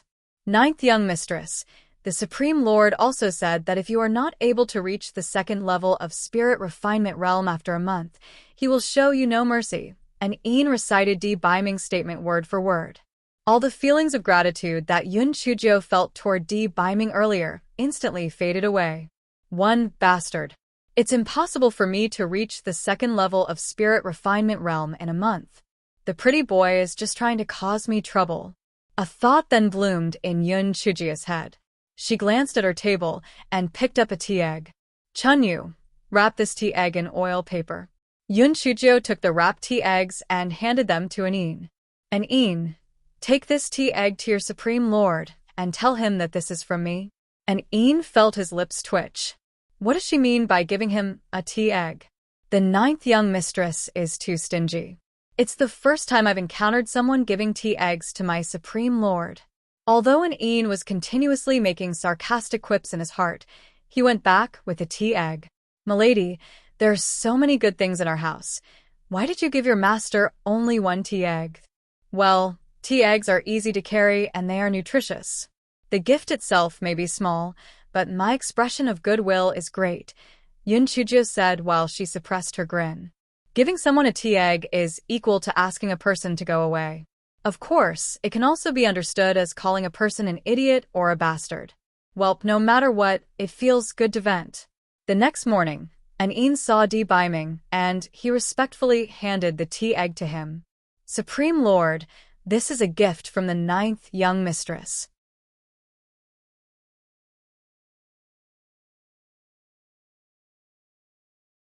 Chapter 51. Act pitiful. Debeiming felt shocked. Did the dark-skinned thing just give him a present? Debeiming said coldly, "Put it on the table. Why should I want her silly gift? You may leave now." "Yes." Debeiming cast a sidelong glance at an Een while he left. Only then did he open up the oil paper wrapping on the table in excitement. Perhaps he was too anxious, so it took him quite a while to finally open up the oil paper. "A tea egg? What does this mean? Why did the dark-skinned thing want to give him a tea egg? Was there any special meaning to it?" Debeiming thought for a while, but he could not figure it out. Anyway, the dark-skinned thing must have sent it to please him. He could just ask her the next time they met. Although Debeiming had just taken his breakfast, he still ate the tea egg. How strange. Why have I never thought that tea eggs could be so delicious? 3. Tell the kitchen to add a tea egg for me every morning. Debeiming recalled the tasty flavor of the tea egg and instructed the servant. After an Een heard about this incident, he secretly raised Yun Chujio's status to a higher level. The Supreme Lord must be falling for ninth young mistress deeply. Otherwise, he would not extend his love to the tea egg. Yun Chujio sneezed hard 3 times. 1 sneeze means someone's missing me, 2 sneezes in a row means someone's talking crap about me behind my back, and 3 sneezes in a row means someone's murmuring about me. Who's murmuring about me? It can't be that pretty boy, right? Speaking of which, the pretty boy's hair growth pill is quite effective. Huh. Yun Chujio said in satisfaction as she looked at her close-cropped hair in the mirror. Yun Chujio stayed in the residence for a few days. When her hair grew to shoulder length, she could not stay still anymore. She counted the days with her fingers, and today was an off day for the Yun family's cultivation hall. So, it was the perfect time to hang out with Yun Chu. Yun Chujio asked Chunyu to style her hair into a few braids with some small colorful beads on top, then she skipped off to look for Yun Chu. Just as she arrived at the doorstep of Yun Chu's residence, she met Yun Chu. The girl was just about to go out.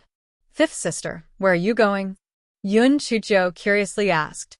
"We're going to the periphery of the monster forest for hunting. We can hunt some wild animals and also get more practical experience. Your hairstyle looks quite unique. Did you cut your hair?" Yun Chu was a girl, so she noticed Yun Chujio's new hairstyle at first glance. Yun Chujio twirled proudly. "Of course. It's mainly because I'm born pretty, so I look good with every hairstyle." Yun Chu's eyelids twitched a little. Young Jio is becoming more shameless. "Fifth sister, I want to go with you. I'm bored to death." Yun Chujio linked arms with Yun Chu and did not want to let go. Yun Chu failed to dissuade Yun Chujio, so she could only say, "You can go, but no running around. Every corner of the monster forest is dangerous. If you encounter a high-tier monster, you'll be in trouble." Yun Chujio nodded a few times. "Fifth sister, I promise I'll be good. I just want to go outside and get some fresh air." Yun Chu brought Yun Chujio to the main entrance. The other disciples of the Yun family also came one after another. Only Yun Chuer and Yun Chusher were not there. Yun Chusher was too young, and Yun Chuer had found himself an excuse to go outside and monkey around. "Yun Chujio, you're not going with us, right? We're going to the monster forest for training. We are not going to a restaurant. If you get into trouble, nobody will be able to save you." Yun Chuki sneered. The others did not say anything, but they did not agree with bringing Yun Chujio along as well. A piece of trash without spiritual energy would hold them back. Yun Chujio blinked, which soon turned red. "I know I don't have spiritual energy. I'm a burden. Since my brothers and sisters are not willing to bring me along, I'm not going. I'm such a piece of trash." Yun Chujio spoke while she shed tears. Her tiny body shivered constantly. How pitiful she looked.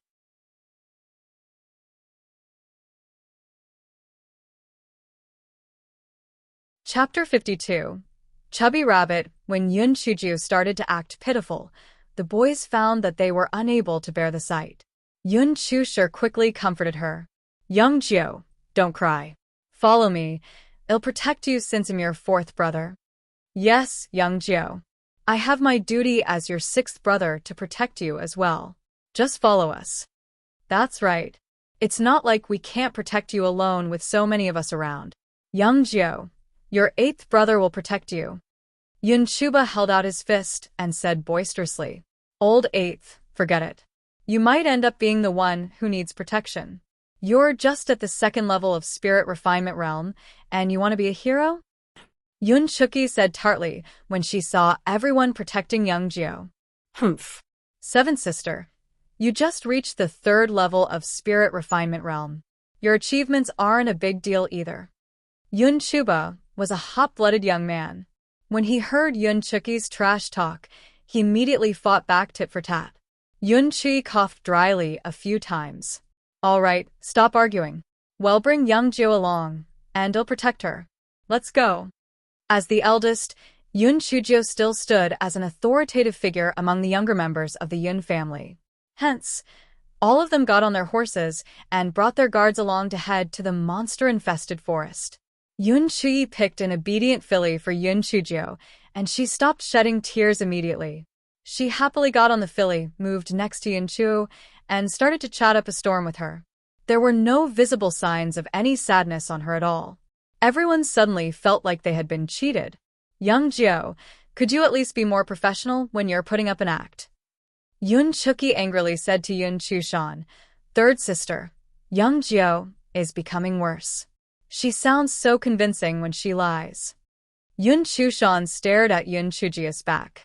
Disgust flashed in her eyes, but she softly said, "Young Jio is still young.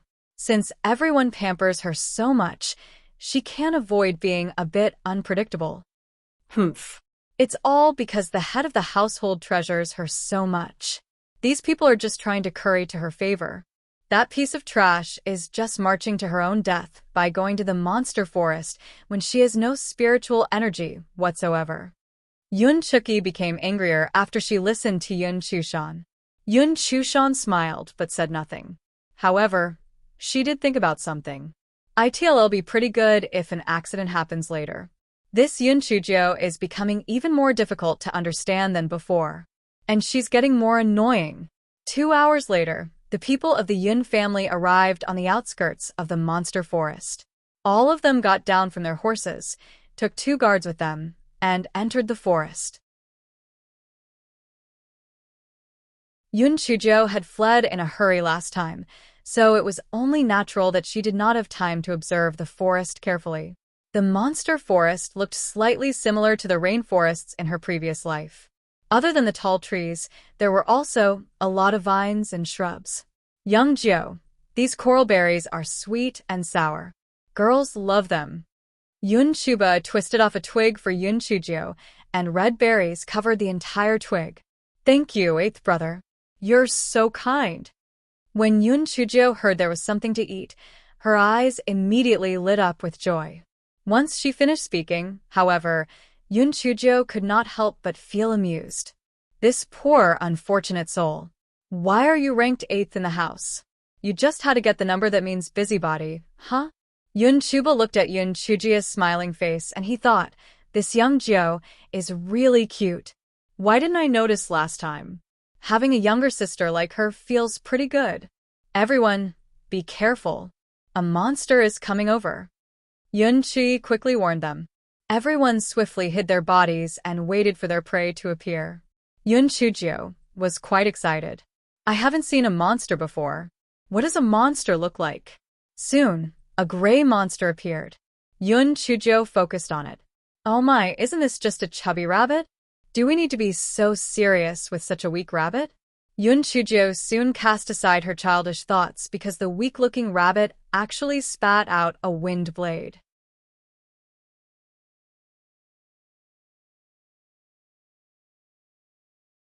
Chapter 53. You want to get close to me, huh? The wind blade from the gray rabbit was very sharp. It managed to cut off a twig that was about the breadth of a finger.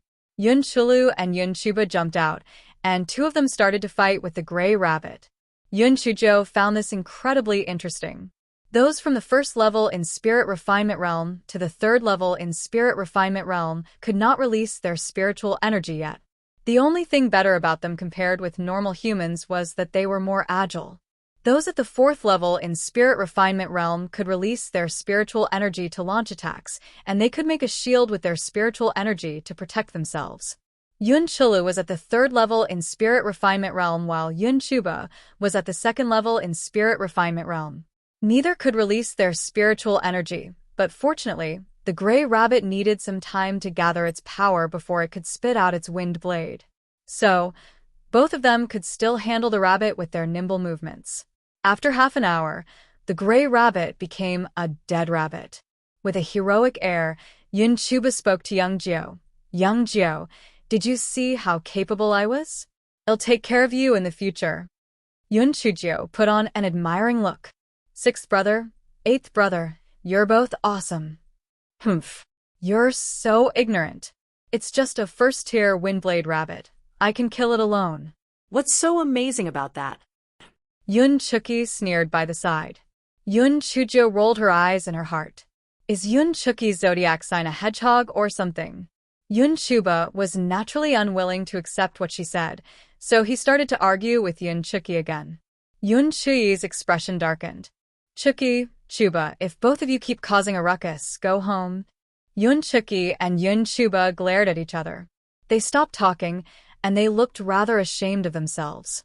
Everyone continued to walk further into the forest.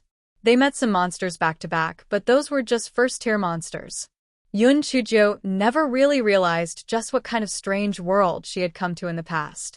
But since she saw a rabbit spitting out a wind blade, a pheasant whose feathers could become arrows, and a squirrel that could spit fireballs, She felt like she had finally uncovered a corner of this world. These first-tier monsters may have had their special abilities, but there was a gap between each time they could use their abilities. Therefore, although the disciples of the Yun family suffered from some superficial wounds, they could still handle the monsters. In a while, the guards had held quite a number of spoils in their hands. Very soon it was noon. The group efficiently prepared the prey and started to roast the meat. Yun Chujia's eyes sparkled. She kept her eyes fixed on the sizzling meat, and she could not look away. Such a big eater. You glutton! Yun Chuki glared fiercely at Yun Chujio. Seventh sister, are you desperate to get closer to me? Yun Chujia's gaze finally moved from the roasted meat to Yun Chuki. Get closer to you? You're thinking too highly of yourself. Trash. Stop. Since you don't want to get closer to me, then stop placing your attention on me. You just keep talking about me, you know? So, I thought you really wanted to attract my attention. Yun Chujio schooled her face and cast a profound glance at Yun Chuki. Yun Chuki subconsciously felt a little scared. She thought that Yun Chujio's eyes were even sharper than those of the monsters, so she told Yun Chujio that she was just running her mouth off, albeit in an abashed manner. Then, she went off to search for Yun Chushan.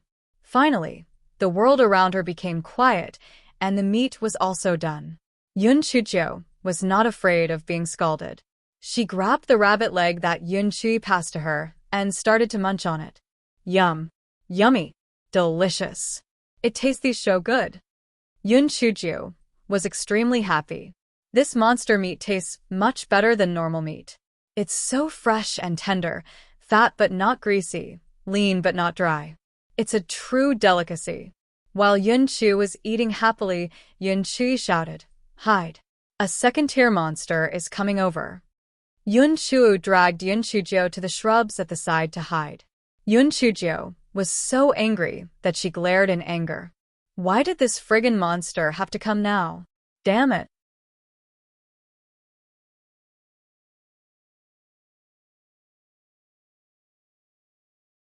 Chapter 54. Metal Bone Bear. A large metal bone bear ran over, grabbed its prey on the spit, and ate it. Yun Chujio was so livid that her eyes turned bloodshot. Damn it. I haven't had enough yet. How dare you come over and steal my food? Die. Yun Chu was terrified by the fierce aura oozing out of Yun Chujio, and she thought, what's going on with young Jiao? Is she too scared? Yun Chui glowered and whispered, theoretically speaking, this area should only cover the first-tier monster's sphere of activity. Why is there a second-tier metal bone bear over here? Big brother, this metal bone bear could have been attracted by the monster meat. Although it's quite hard to deal with it, we can still work together and kill it. Who knows? Maybe there are crystal cores in its body. Yun Chuba said excitedly. All of you do not get involved. Chu Sure, and I will handle this. Yun Chi glanced at Yun Chushur, and both of them blocked the metal bone bear by positioning themselves in front as well as behind it. Yun Chi raised his hands, and a wind blade went flying toward the metal bone bear's chest. Yun Chujo was excited. So, that's how spiritual energy looks like when it's released. That's so cool. If I'm at the 4th level in Spirit Refinement Realm, would I be flinging celestial lightning bolts every time I raise my hands? Phew, it sounds awesome even when I'm just thinking about it. Although the wind blade cut into the metal bone bear, it brought no damage to it due to its rough and thick hide. It did, however, make the metal bone bear furious. The metal bone bear growled, raised its large paw, and waved it at Yun Chi, who was in front of it. Yun Chi immediately moved his body and dodged the hit from the metal bone bear. At that moment, Yun Chushur waved his hands behind the bear, and a fireball the size of a fist flew toward the metal bone bear. The metal bone bear's black fur instantly started to burn. The monster may have been huge, but it was very agile. It rolled on the ground and extinguished the fire. It was now completely livid.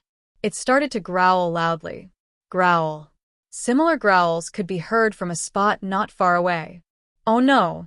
There is still another metal bone bear nearby. Yun Chi was terrified. The metal bone bears could be a couple. It would have been easy to fight with just one, but to fight two of them would be incredibly hard. However, it was too late for them to leave now. Another metal bone bear, which was even larger than the first, growled and rushed toward the shrub where the members of the Yun family were hiding in. Oh no! This is a third-tier metal bone bear. Climb up the tree. Yun Chu pushed Yun Chujo away. Meanwhile, the other members of the Yun family fought with this metal bone bear. Those who were not engaged with the first were all at the third level in Spirit Refinement Realm, so they were not able to perform long-ranged attacks. But the metal bone bear was extremely powerful, and soon, some guards were injured. The others also suffered varying degrees of injuries. Yun Chujo sat on a tree branch and frowned. They're just attacking without any order at all. Seriously, they'll just waste their energy, and the results will not even be good. Yun Chujia's mind raced, and she thought of something. She shouted loudly, "Fifth sister, use your sword and stab its eyes. Sixth brother, cut its ears off with your saber. Seventh sister, use your sword and poke its asshole." One Yun Chuki was so livid that she almost got a stroke when she heard that, but she knew it was not the time for her to get mad. Hence, she could only focus on attacking the metal bone bear's asshole like a tragic heroine. After 1 hour, both metal bone bears fell to the ground with a boom, and the members of the Yun family were so exhausted that they collapsed on the ground as well. Yun Chujo climbed down the tree with deft movements and kicked one of the metal bone bears viciously. "Damn you! You're at fault for snatching my roasted meat. I blame you for disturbing me during my mealtime. Humph! I'll roast you and eat your paw later." Yun Chujo were exhausted, and you can only think about food. "You're so ungrateful." Yun Chuki spat while she panted. Just as Yun Chujo was about to say something, the sound of footsteps was heard from the distance, and judging by the sound, there were quite a number of people coming toward them. Everyone raised their heads, and they saw the Bai family approaching them. Bai Moyu was leading them. "Surround them. Kill them." Bai Moyu said ruthlessly. 2.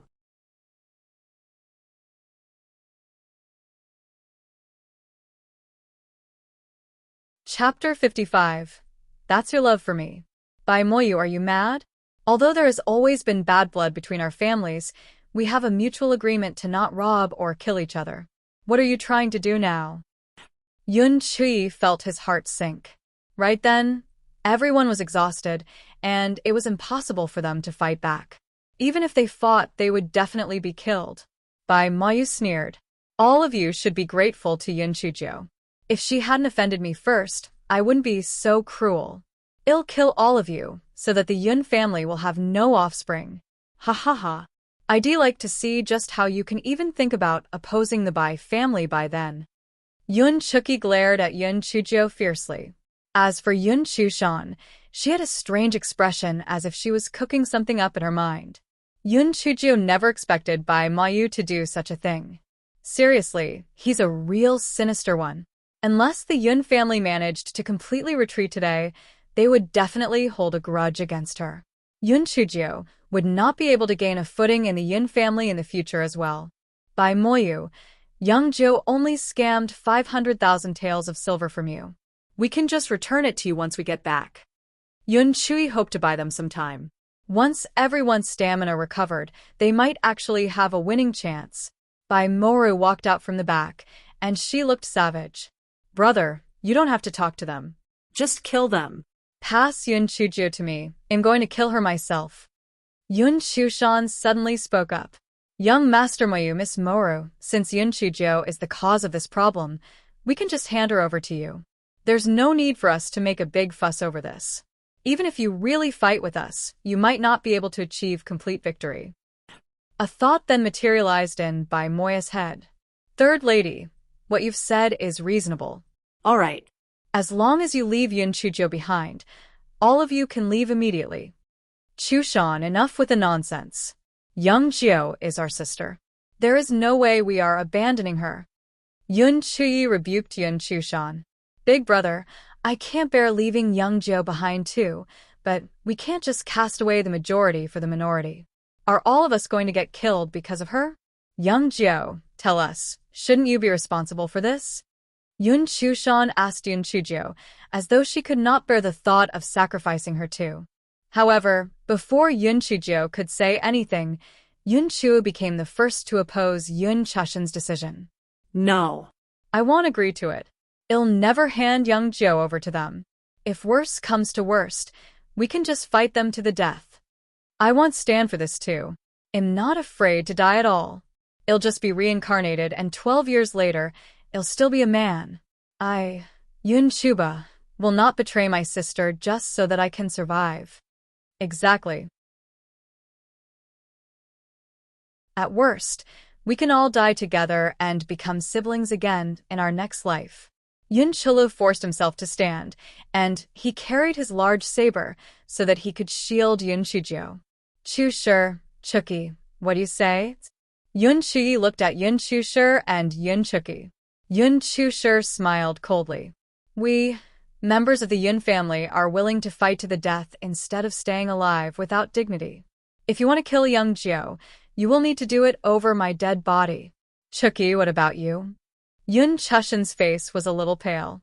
She did not expect that within just a few days, Yun Chuju, who had been disliked by everyone, would gain so much popularity. She looked at Yun Chuki. Yun Chuki is always treating Yun Chujio as if she's her greatest enemy. She'll definitely side with me. Humph. Yun Chujio might be a rascal, but that's a private matter within the Yun family. Members of the Bai family, who do you think you are? Yun Chujio still needs to remain alive to be my punching bag. Yun Chuki forced herself to stand up as well, and she brandished the sword in her hands. One Yun Chushan was shocked. She had thought that at the very least, Yun Chuki would stand by her side. Yun Chujio was extremely shocked as well. Seventh sister. It's no wonder why you always cause me trouble. So that's your love for me. Yun Chuki gave Yun Chujio a death glare. Get lost. Yun Chushan felt deep loathing in her heart. She could not understand why these people would want to protect Yun Chujio, even at the risk of death. Still, she smiled bashfully and said, since everyone is so fearless, I will naturally not fear death as well. Come, let us die together. 1.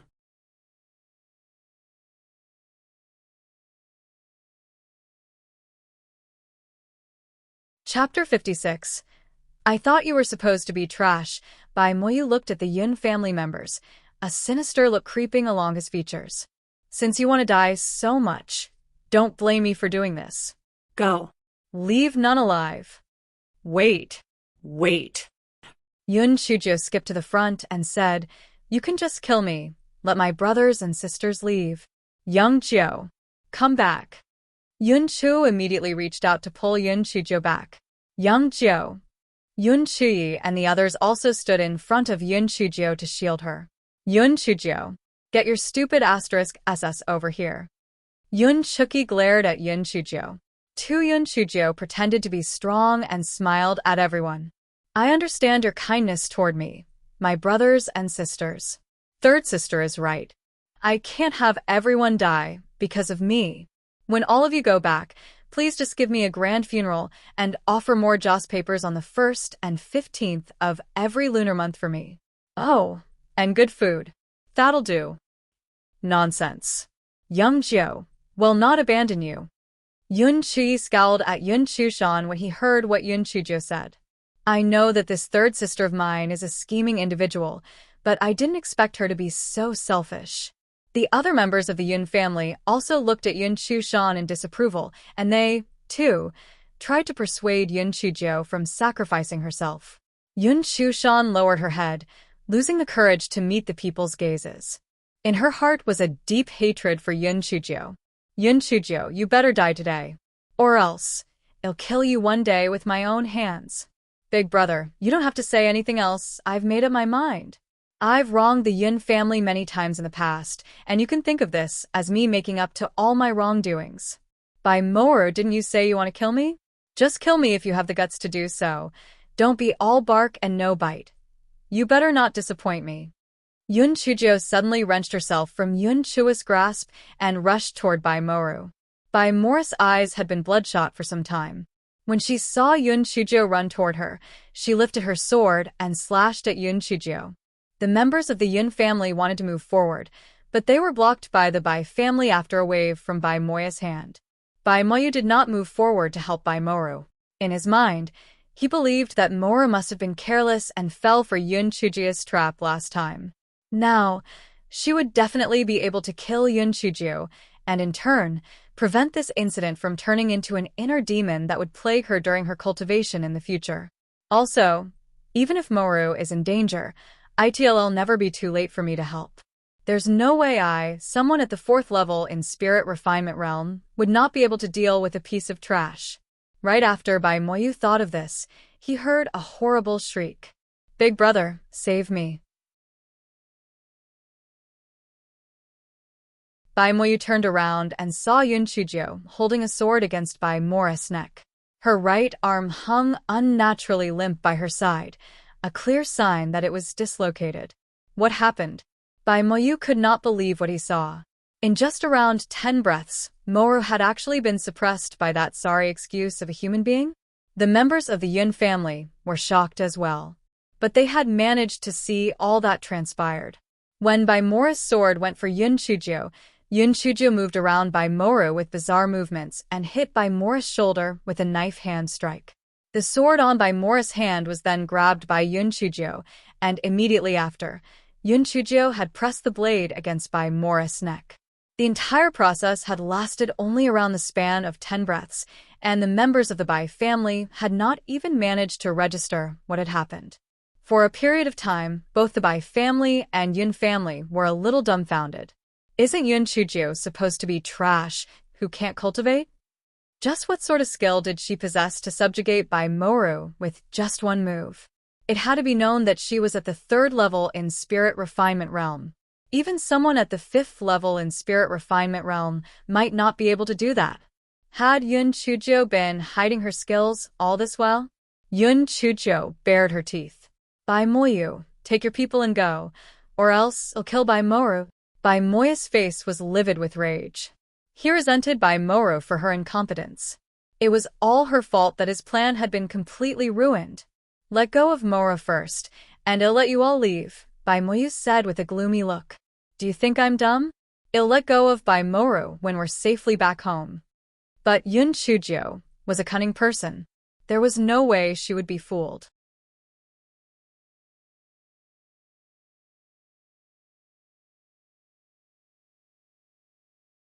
Chapter 57. You can watch while we eat. Bai Moyu was so angry that he gnashed his teeth together. Fine, Yun Chujio. Withdraw. The people of the Bai family moved behind Bai Moyu, and all the people of the Yun family surrounded Yun Chujio. Yun Chuki pursed her lips. Yun Chujio, apparently you're not so useless after all. Yun Chujio bared her pearly whites. 7th sister, in beginning to really find your consistent act of finding faults in me really addictive. Why don't you speak a little more for my pleasure? One Yun Chuki stomped her foot in anger, snorted coldly, and stopped talking. Bai Moru, thank you.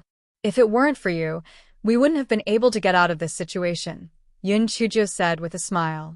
Bai Moru snorted coldly. She was now in pain, in fear, angry, and filled with hatred. The desire to faint immediately was great in her, but her physical constitution was so good that she could not pass out even if she wanted to. One Yun Chujio blinked. The people of the Yun family had not fully recovered just yet. It would be better if they rested where they were, and when their physical strength recovered, even without Bai Moru as a hostage, they could still escape. Big brother, 4th brother, please keep an eye on Bai Moru. I'll roast some meat. Everyone, you can rest. Once we're done filling our stomachs, we can go back. Yun Chujio pressed a few acupuncture points on Bai Moru's body, and to Bai Moru's horror, she noticed that she could not move again. Big brother, boo-hoo, save me. I can't move again. Yun Chujio must have poisoned me again. Bai Moru was filled with fear when she remembered the incident last time. The accursed Yun Chujio had tricked her last time, saying that she was really just suffering from chest pains. It was clear that she had poisoned her. Bai Moyu wanted to step forward, but Yun Chashi's sword dug into Bai Morris' neck. Bai Moyu, if you want Bai Morris' head to start rolling, do come forward. Bai Moyu cast Yun Chushur a ghastly look. If you dare hurt Moru, the Bai family will not spare you. Yun Chushur snorted, but said nothing. Their most urgent task as of right now was to restore their physical strength. He had no need to waste his breath with him. Yun Chujio was gleefully rekindling the fire. Then, she hung the leftover wind blade rabbits and red feather chickens they hunted just now over the fire to roast them. The huge metal bone bear's paw looked so tasty in her eyes that she almost started drooling. Unfortunately, this thing cannot be eaten raw. It had to be dried for a year before it could be stewed in honey and eaten. The scent of roasted meat gradually spread. The Yun family started shoving food into their mouths. After all, they had their meal time interrupted after a few bites of their metal bone bear paws. They were still hungry. Like an industrious little bee, Yun Chujio distributed the roasted meat to everyone. They said nothing much as well but started eating as fast as they could. The people of the Bai family had not had their lunch either. When they saw the people across them enjoying their food, they could not help but gulp in secret. How depressing. We came here to kill them, so how did we end up with them sitting while we're standing, them eating while we watch? Say, their roasted meat smells really good, doesn't it? Bai Moyu said darkly, bring out the dry food. Let's have lunch. The people of the Bai family could only take out their dry food and chew on their food bitterly while they had to sniff the aroma coming from across them. Bai Moru was the most tragic of the lot. Since she laid helplessly on the ground, she could not even eat dry food. No one knew whether Yun Chujio did this intentionally, but she crouched next to Bai Moru and said while munching, yum. Yum. Delicious. It's so good. It's so delicious. The flavor just fills my entire mouth the moment I bite down on it. Why is this roasted meat so delicious? Oh wow, it's even more delicious than the dishes at a mortal gathering tower. It's fat but not greasy, and it's lean but not dry. It's way too delicious. One Bai Moru gulped, and she cursed Yun Chujio hundreds of times in her heart. Yun Chujio, just you wait. I will not spare you. When everyone was almost done eating, someone pointed at the sky and exclaimed, Look, look, what are those?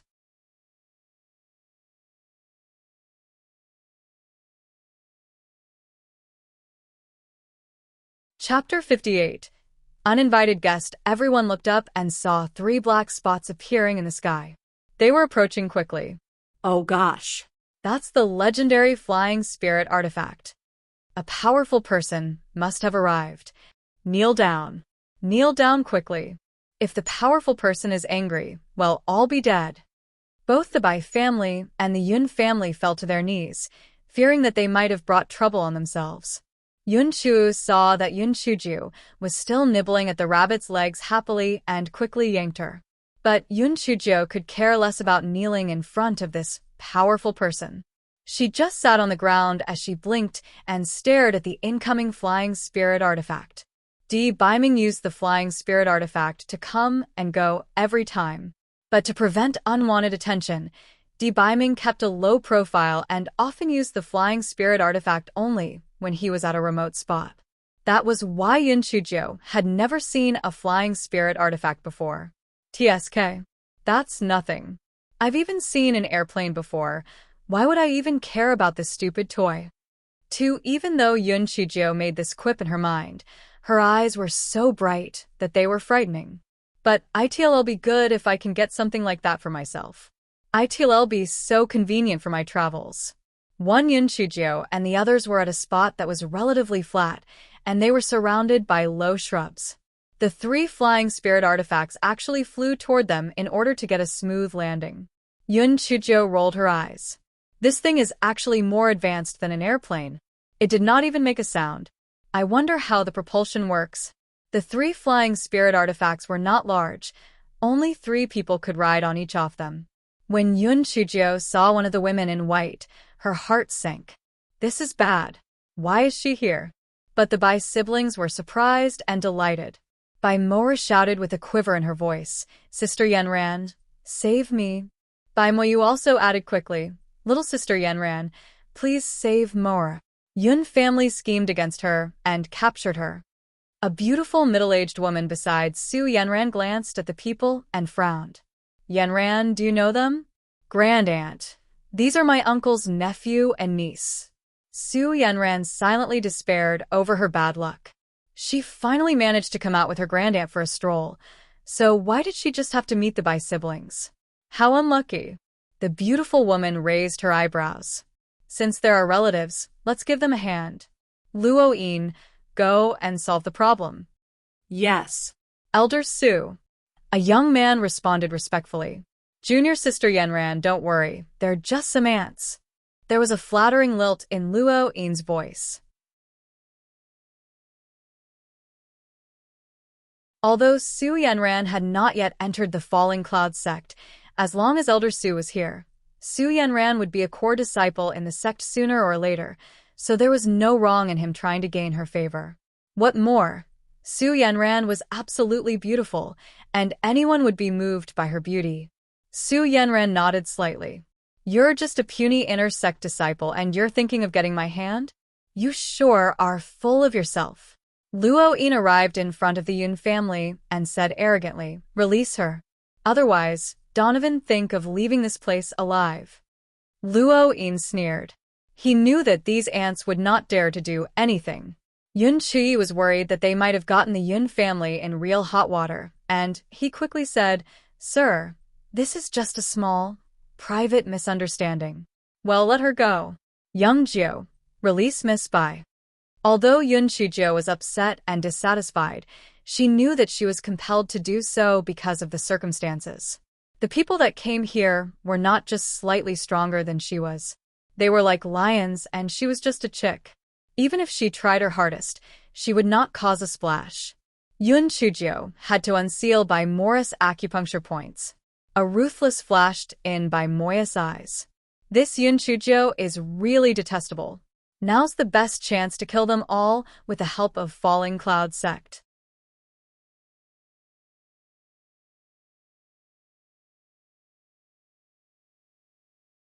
Chapter 59. Bring me to your master. Bai Moyu gave a signal to Bai Moru. They moved forward and arrived in front of the beautiful woman. Falling to their knees, they said, "Elder Su, thank you for your help." Elder Su just glanced at them through the corner of her eye and said indifferently, "Get up. Since you're both Yanran's relative, we do not need to be strangers." When Bai Moyu saw that Elder Su did not intend to ask what had happened, he knew that it was clear she did not intend to continue interfering with the matter. He gnashed his teeth secretly and decided to risk everything. "Elder Su, even so, we have to thank you.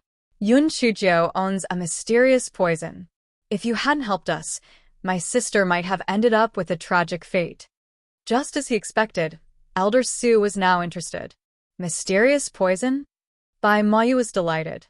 "Yes, my sister has been poisoned twice. After she was poisoned, she couldn't move the rest of her body except her head." "Oh, there's such a poison around?" Elder Su was really interested now. Even the soul-scattering pill could only seal a person's spiritual energy. A poison that limited a person's movements could even be compared to an imprisonment talisman. But poison could be concealed as well as an imprisonment talisman. Besides, the price of an imprisonment talisman was not cheap. If she could get the recipe for this poison, her trip would be really worthwhile. After she got hold of this recipe, there would be no reason for Yun Chijiu to live. In the future, this recipe would be unique to only Su Ruoyan. One, absolutely.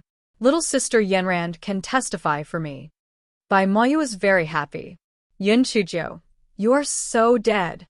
Su Yanran's eyes flashed a little. Although she did not like how Bai Moyu took advantage of Elder Su for revenge, she saw that Elder Su was very interested in the antidote, so she agreed and said, "Granted, the last time little sister Moru was poisoned by Yun Chijiu, she had scammed them of 500,000 taels of silver to be cured." Elder Su looked satisfied when she heard this. She had only come to collect some green-feathered mugwort that was unique to this place, but she had not expected such a bountiful harvest. Luo Yin had been observing everyone's words and expressions. When he saw an opportunity, He put on an arrogant air and ordered, "Who is Yun Chujio? Hurry up and give up the recipe for the poison to Elder Su, or else." Humph. The people of the Yun family knew that things were not good when they heard what Bai Moyu said. When they heard Luo Yin's words, all of them tried to persuade Yun Chujio into handing over the poison recipe. After all, no matter how important the poison recipe was, it was not as important as their lives. Yun Chujio felt as if there was a storm raging in her heart. Damn it. Where in the world am I supposed to get this poison recipe? Besides, even if she really had a poison recipe, she might be killed after she handed it over. She was also worried that the Yun family would suffer because of it as well. Bai Moyu, you should really just drop dead. Even if she told them about her technique with sealing acupuncture points truthfully, they would still be killed. What should I do? Elder Su noticed that Yun Chujio had not said a word even up to this moment. She could not help but snort, and a mighty pressure went charging at the Yun family. The Yun family could not bear with the pressure. They fell limp on the ground.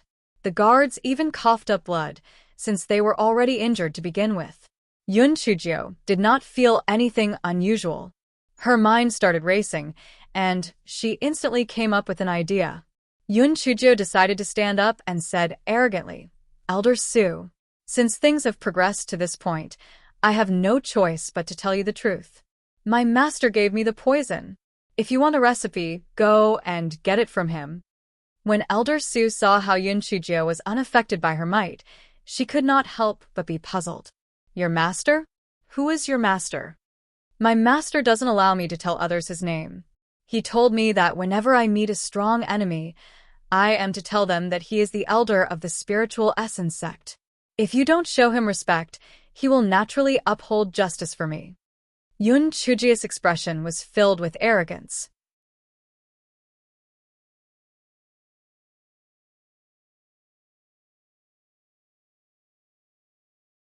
Chapter 60. When did you get a master? Spiritual Essence Sect. Elder Su was shocked. Spiritual Essence Sect was one of the main 4 sections, and Falling Clouds Sect was just a middle-grade sect. If I offend Spiritual Essence Sect, I will be in trouble. Bai Moyu said, "Elder Su, don't listen to Yun Chujio's lies. How is it possible for a trash like her to gain the favor of an elder from Spiritual Essence Sect? She obviously made up this lie, because she didn't want to hand over the poison recipe." "Elder Su, my brother is right. Everyone in Yi City knows that Yun Chujio is a good-for-nothing who can't practice cultivation. How can an elder from Spiritual Essence Sect accept someone like her as his disciple?" Bai Moru agreed, through gritted teeth. Elder Su looked at Yun Chujio in slight puzzlement. All she saw was Yun Chujio standing tall and straight, full of pride. She did not look the slightest bit diffident. Elder Su glanced at the people of the Yun family and saw Yun Chushan's eyes twinkling. She seemed to have something to say. So, Elder Su pointed at Yun Chushan. "You tell me, is what Yun Chujio said true?" Everyone in the Yun family looked at Yun Chushan. She appeared conflicted for a while before she said with a quivering voice, "Elder Su, my 9th sister has never been able to refine spiritual energy since she was a child, and I have never heard of her having a master before." The Yun family members glared at Yun Chushan, but she continued speaking with a whimper. "Why are you looking at me like this? I'm telling the truth. Why aren't you blaming Yun Chujio for being selfish and not handing over the poison recipe? Elder Su is showing her a favor by asking her to hand the poison recipe over. Yun Chujio, give the poison recipe to Elder Su now. If you want to die, don't drag us into your mess as well." While Yun Chushan said this, she snuck a peek at Elder Yun's reaction. That idiot Yun Chujio is going to die regardless of whether she hands over the poison recipe or not. And if things go south, the Yun family might be destroyed as well. I need to side with Elder Su to save my life. Elder Su knew just what Yun Chushan was thinking of, and she could not be bothered to acknowledge her. She looked at Yun Chujio, but the dark-skinned lass did not look afraid even when her lie was exposed. She still looked haughty. "Hey, lass. Did your master give you a memento?" Elder Su was truly wary of the Spiritual Essence Sect. Even if Yun Chushan had already testified against Yun Chujio, Elder Su did not dare to do anything to Yun Chujio rashly. Memento? No. My master brings me a lot of delicious food every time. It's gone after I ate them. Yun Chujio could not help but say in resignation. She even shrugged for good measure. Humph. What nonsense. Which master on earth would only give their disciple food but no memento? Elder Su, Yun Chujio is always lying. Don't believe her. Bai Moru screeched. Elder Su glared at Bai Moru in displeasure, and Bai Moru felt a pressure on her chest. She immediately shut her mouth. Still, she glared at Yun Chujio with a poisonous look in her eyes. Yun Chujio, you have neither spiritual energy nor a memento. In this case, no one will believe what you say. How about this?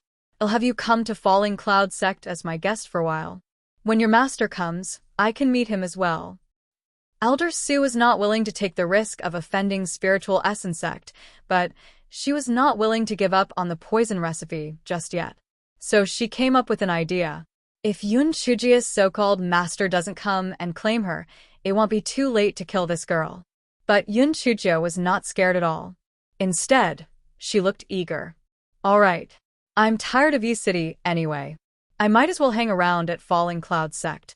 Big brother, please head back and tell Grandpa to ask my master to come and pick me up at Falling Cloud Sect when he shows up. Yun Chui almost burst into tears.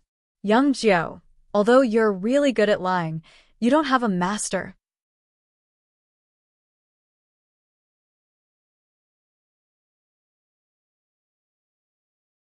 Chapter 61. Green Giant Beaked Jay. At first, Yun Chui refused to leave. He was worried about leaving Yun Chujio alone here, so she blinked at him. On second thought, Yun Chui realized that the spiritual power of his people was low, so there was nothing they could do here. If he went back and reported this to his grandfather, perhaps his grandfather would have a way to save Xiaojiao. Yun Chui then left with the Yun family. Yun Chujio heaved a sigh of relief. My cheap grandfather thought that I had a master, so he probably wouldn't act rashly. At least for the time being, the Yun family wouldn't be in danger. Next, not only do I have to think of a way to escape, but I also have to think of a way to prevent future troubles.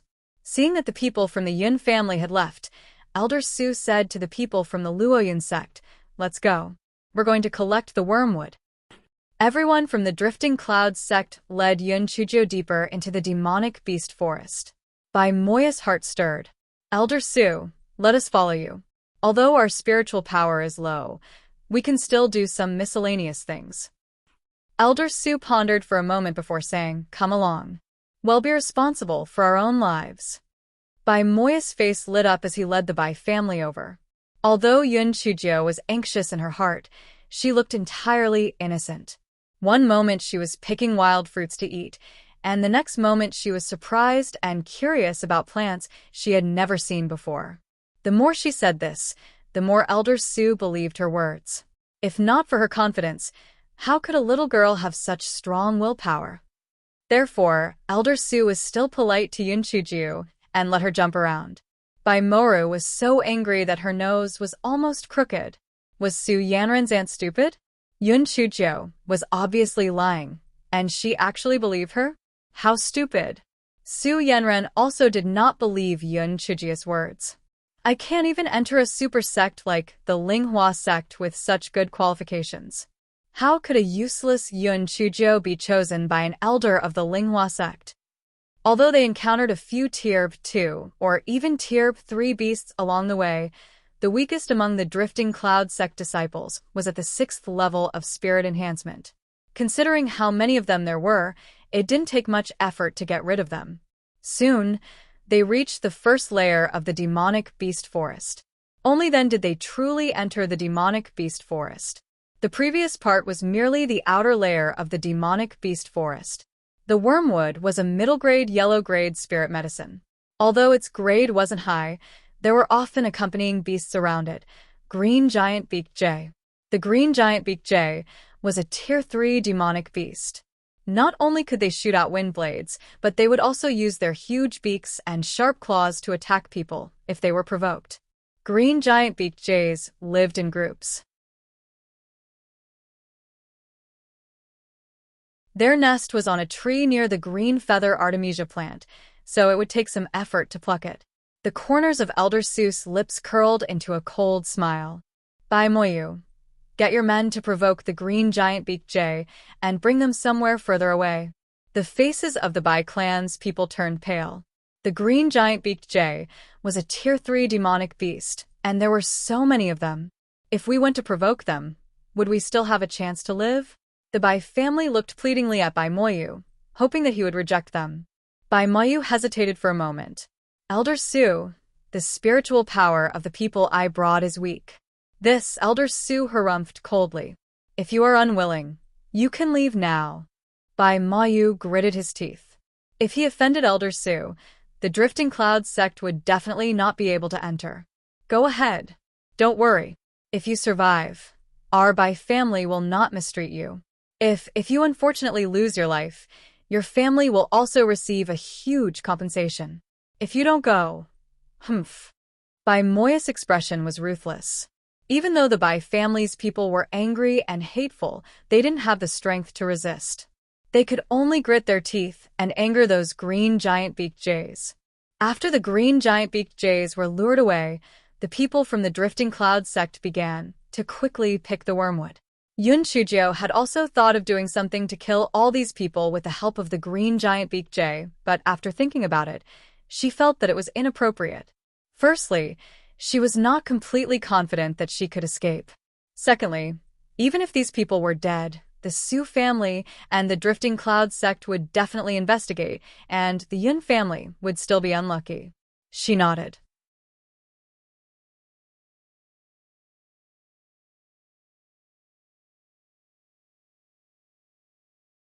Chapter 62.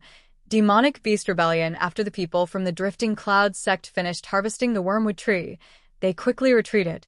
He hadn't run far when a wave of miserable cries of jays sounded out. Obviously, the green giant-beaked jay had realized it had been tricked after returning to its nest. It was obvious that those with 2 legs could not outrun those with wings. After 15 minutes, more than 20 green giant-beaked jays swooped down from the sky. Yun Chujio looked up and jumped into the bushes nearby. Is this a crow? It's even bigger than a golden eagle. Not only is it bigger, it's also spitting out wind blades. This is practically a bomber. Yun Chujio was hiding in a very good place. In addition to the bushes, there was also a huge rock. Yun Chujio was very conflicted. On one hand, she felt that it was better to kill these people with the green giant-beaked jays. On the other hand, she was afraid that the Su family and the Drifting Cloud sect would not rest until they were dead. Yun Chujio carefully looked outside. The people from the Drifting Cloud sect used their killer moves one after another. Fireballs, wind blades, and water arrows all attacked the green giant-beaked jay. The Drifting Cloud sect quickly fell into a disadvantageous position. At this moment, Elder Su made his move. There seemed to be a defensive spirit treasure on Elder Su's body. The wind blades were all blocked 1 foot away. She raised her hand and wind blades attacked the green giant-beaked jay. Elder Su's wind blades were much larger than the ones spat out by the green giant-beaked jays. Moreover, each time 3 wind blades attacked together, the power was tremendous. Yun Chujio secretly pondered. This Elder Su really had some skills. He should be a martial practitioner. She had to think of a foolproof plan. After Elder Su attacked, the Drifting Cloud sect gradually gained the upper hand. The green giant-beaked jays angrily left. Everyone did not have time to rest, and quickly continued to run outside. Yun Chujio followed them obediently. She did not dare to stay in the demon beast forest alone. Everyone ran to a relatively open area. Elder Su felt that it was mostly safe, so he let everyone rest on the spot. Elder Su counted the number of people. Although the Drifting Cloud sect had suffered some superficial wounds, there were no major problems. He was very satisfied in his heart. If it weren't for the Bai clan being the bait, the injuries on his side would have been far more severe. As a result, his attitude towards the Bai siblings had improved slightly. At that moment, everyone felt the ground begin to shake violently, and they could hear the faint roars of beasts. Not good. There are large numbers of demon beasts rushing over. Everyone run. Elder Su's expression changed drastically. He pulled Su Yan and ran out quickly. The rest of the group ran forward with fear on their faces. Yun Chuzhou rolled her eyes. No matter how fast a person ran, could he be faster than a demon beast? And from the looks of it, the number of demon beasts must be huge. Yun Chuzhou picked the thickest tree and climbed up. To prevent herself from falling, she tied herself to the tree branch with her belt. Yun Chuzhou sat on a tree branch and thought of today's experience. She felt that she was really unlucky today. Not only did he encounter the white trash man, but he had also provoked the drifting cloud sect. He had just escaped from the claws of the green giant beaked jay, and now he had encountered a large group of demon beasts. Why did these demon beasts run out to scare people instead of staying in their own territory?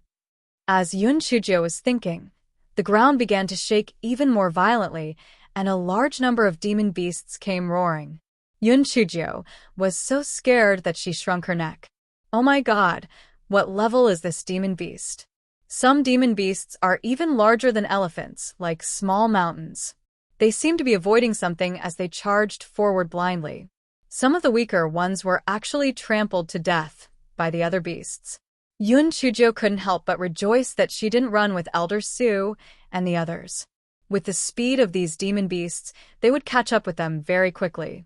Just as Yun Chuzhou was secretly rejoicing, a huge demon beast slammed its hoof on the tree where Yun Chuzhou was hiding. At this time, Yun Chuzhou deeply understood what it meant to be caught in her own trap.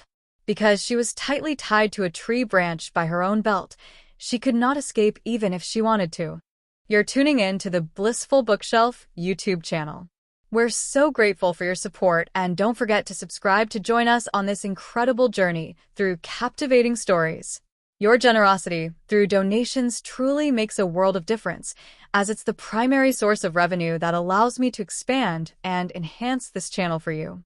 Thank you from the bottom of my heart for being a part of this adventure.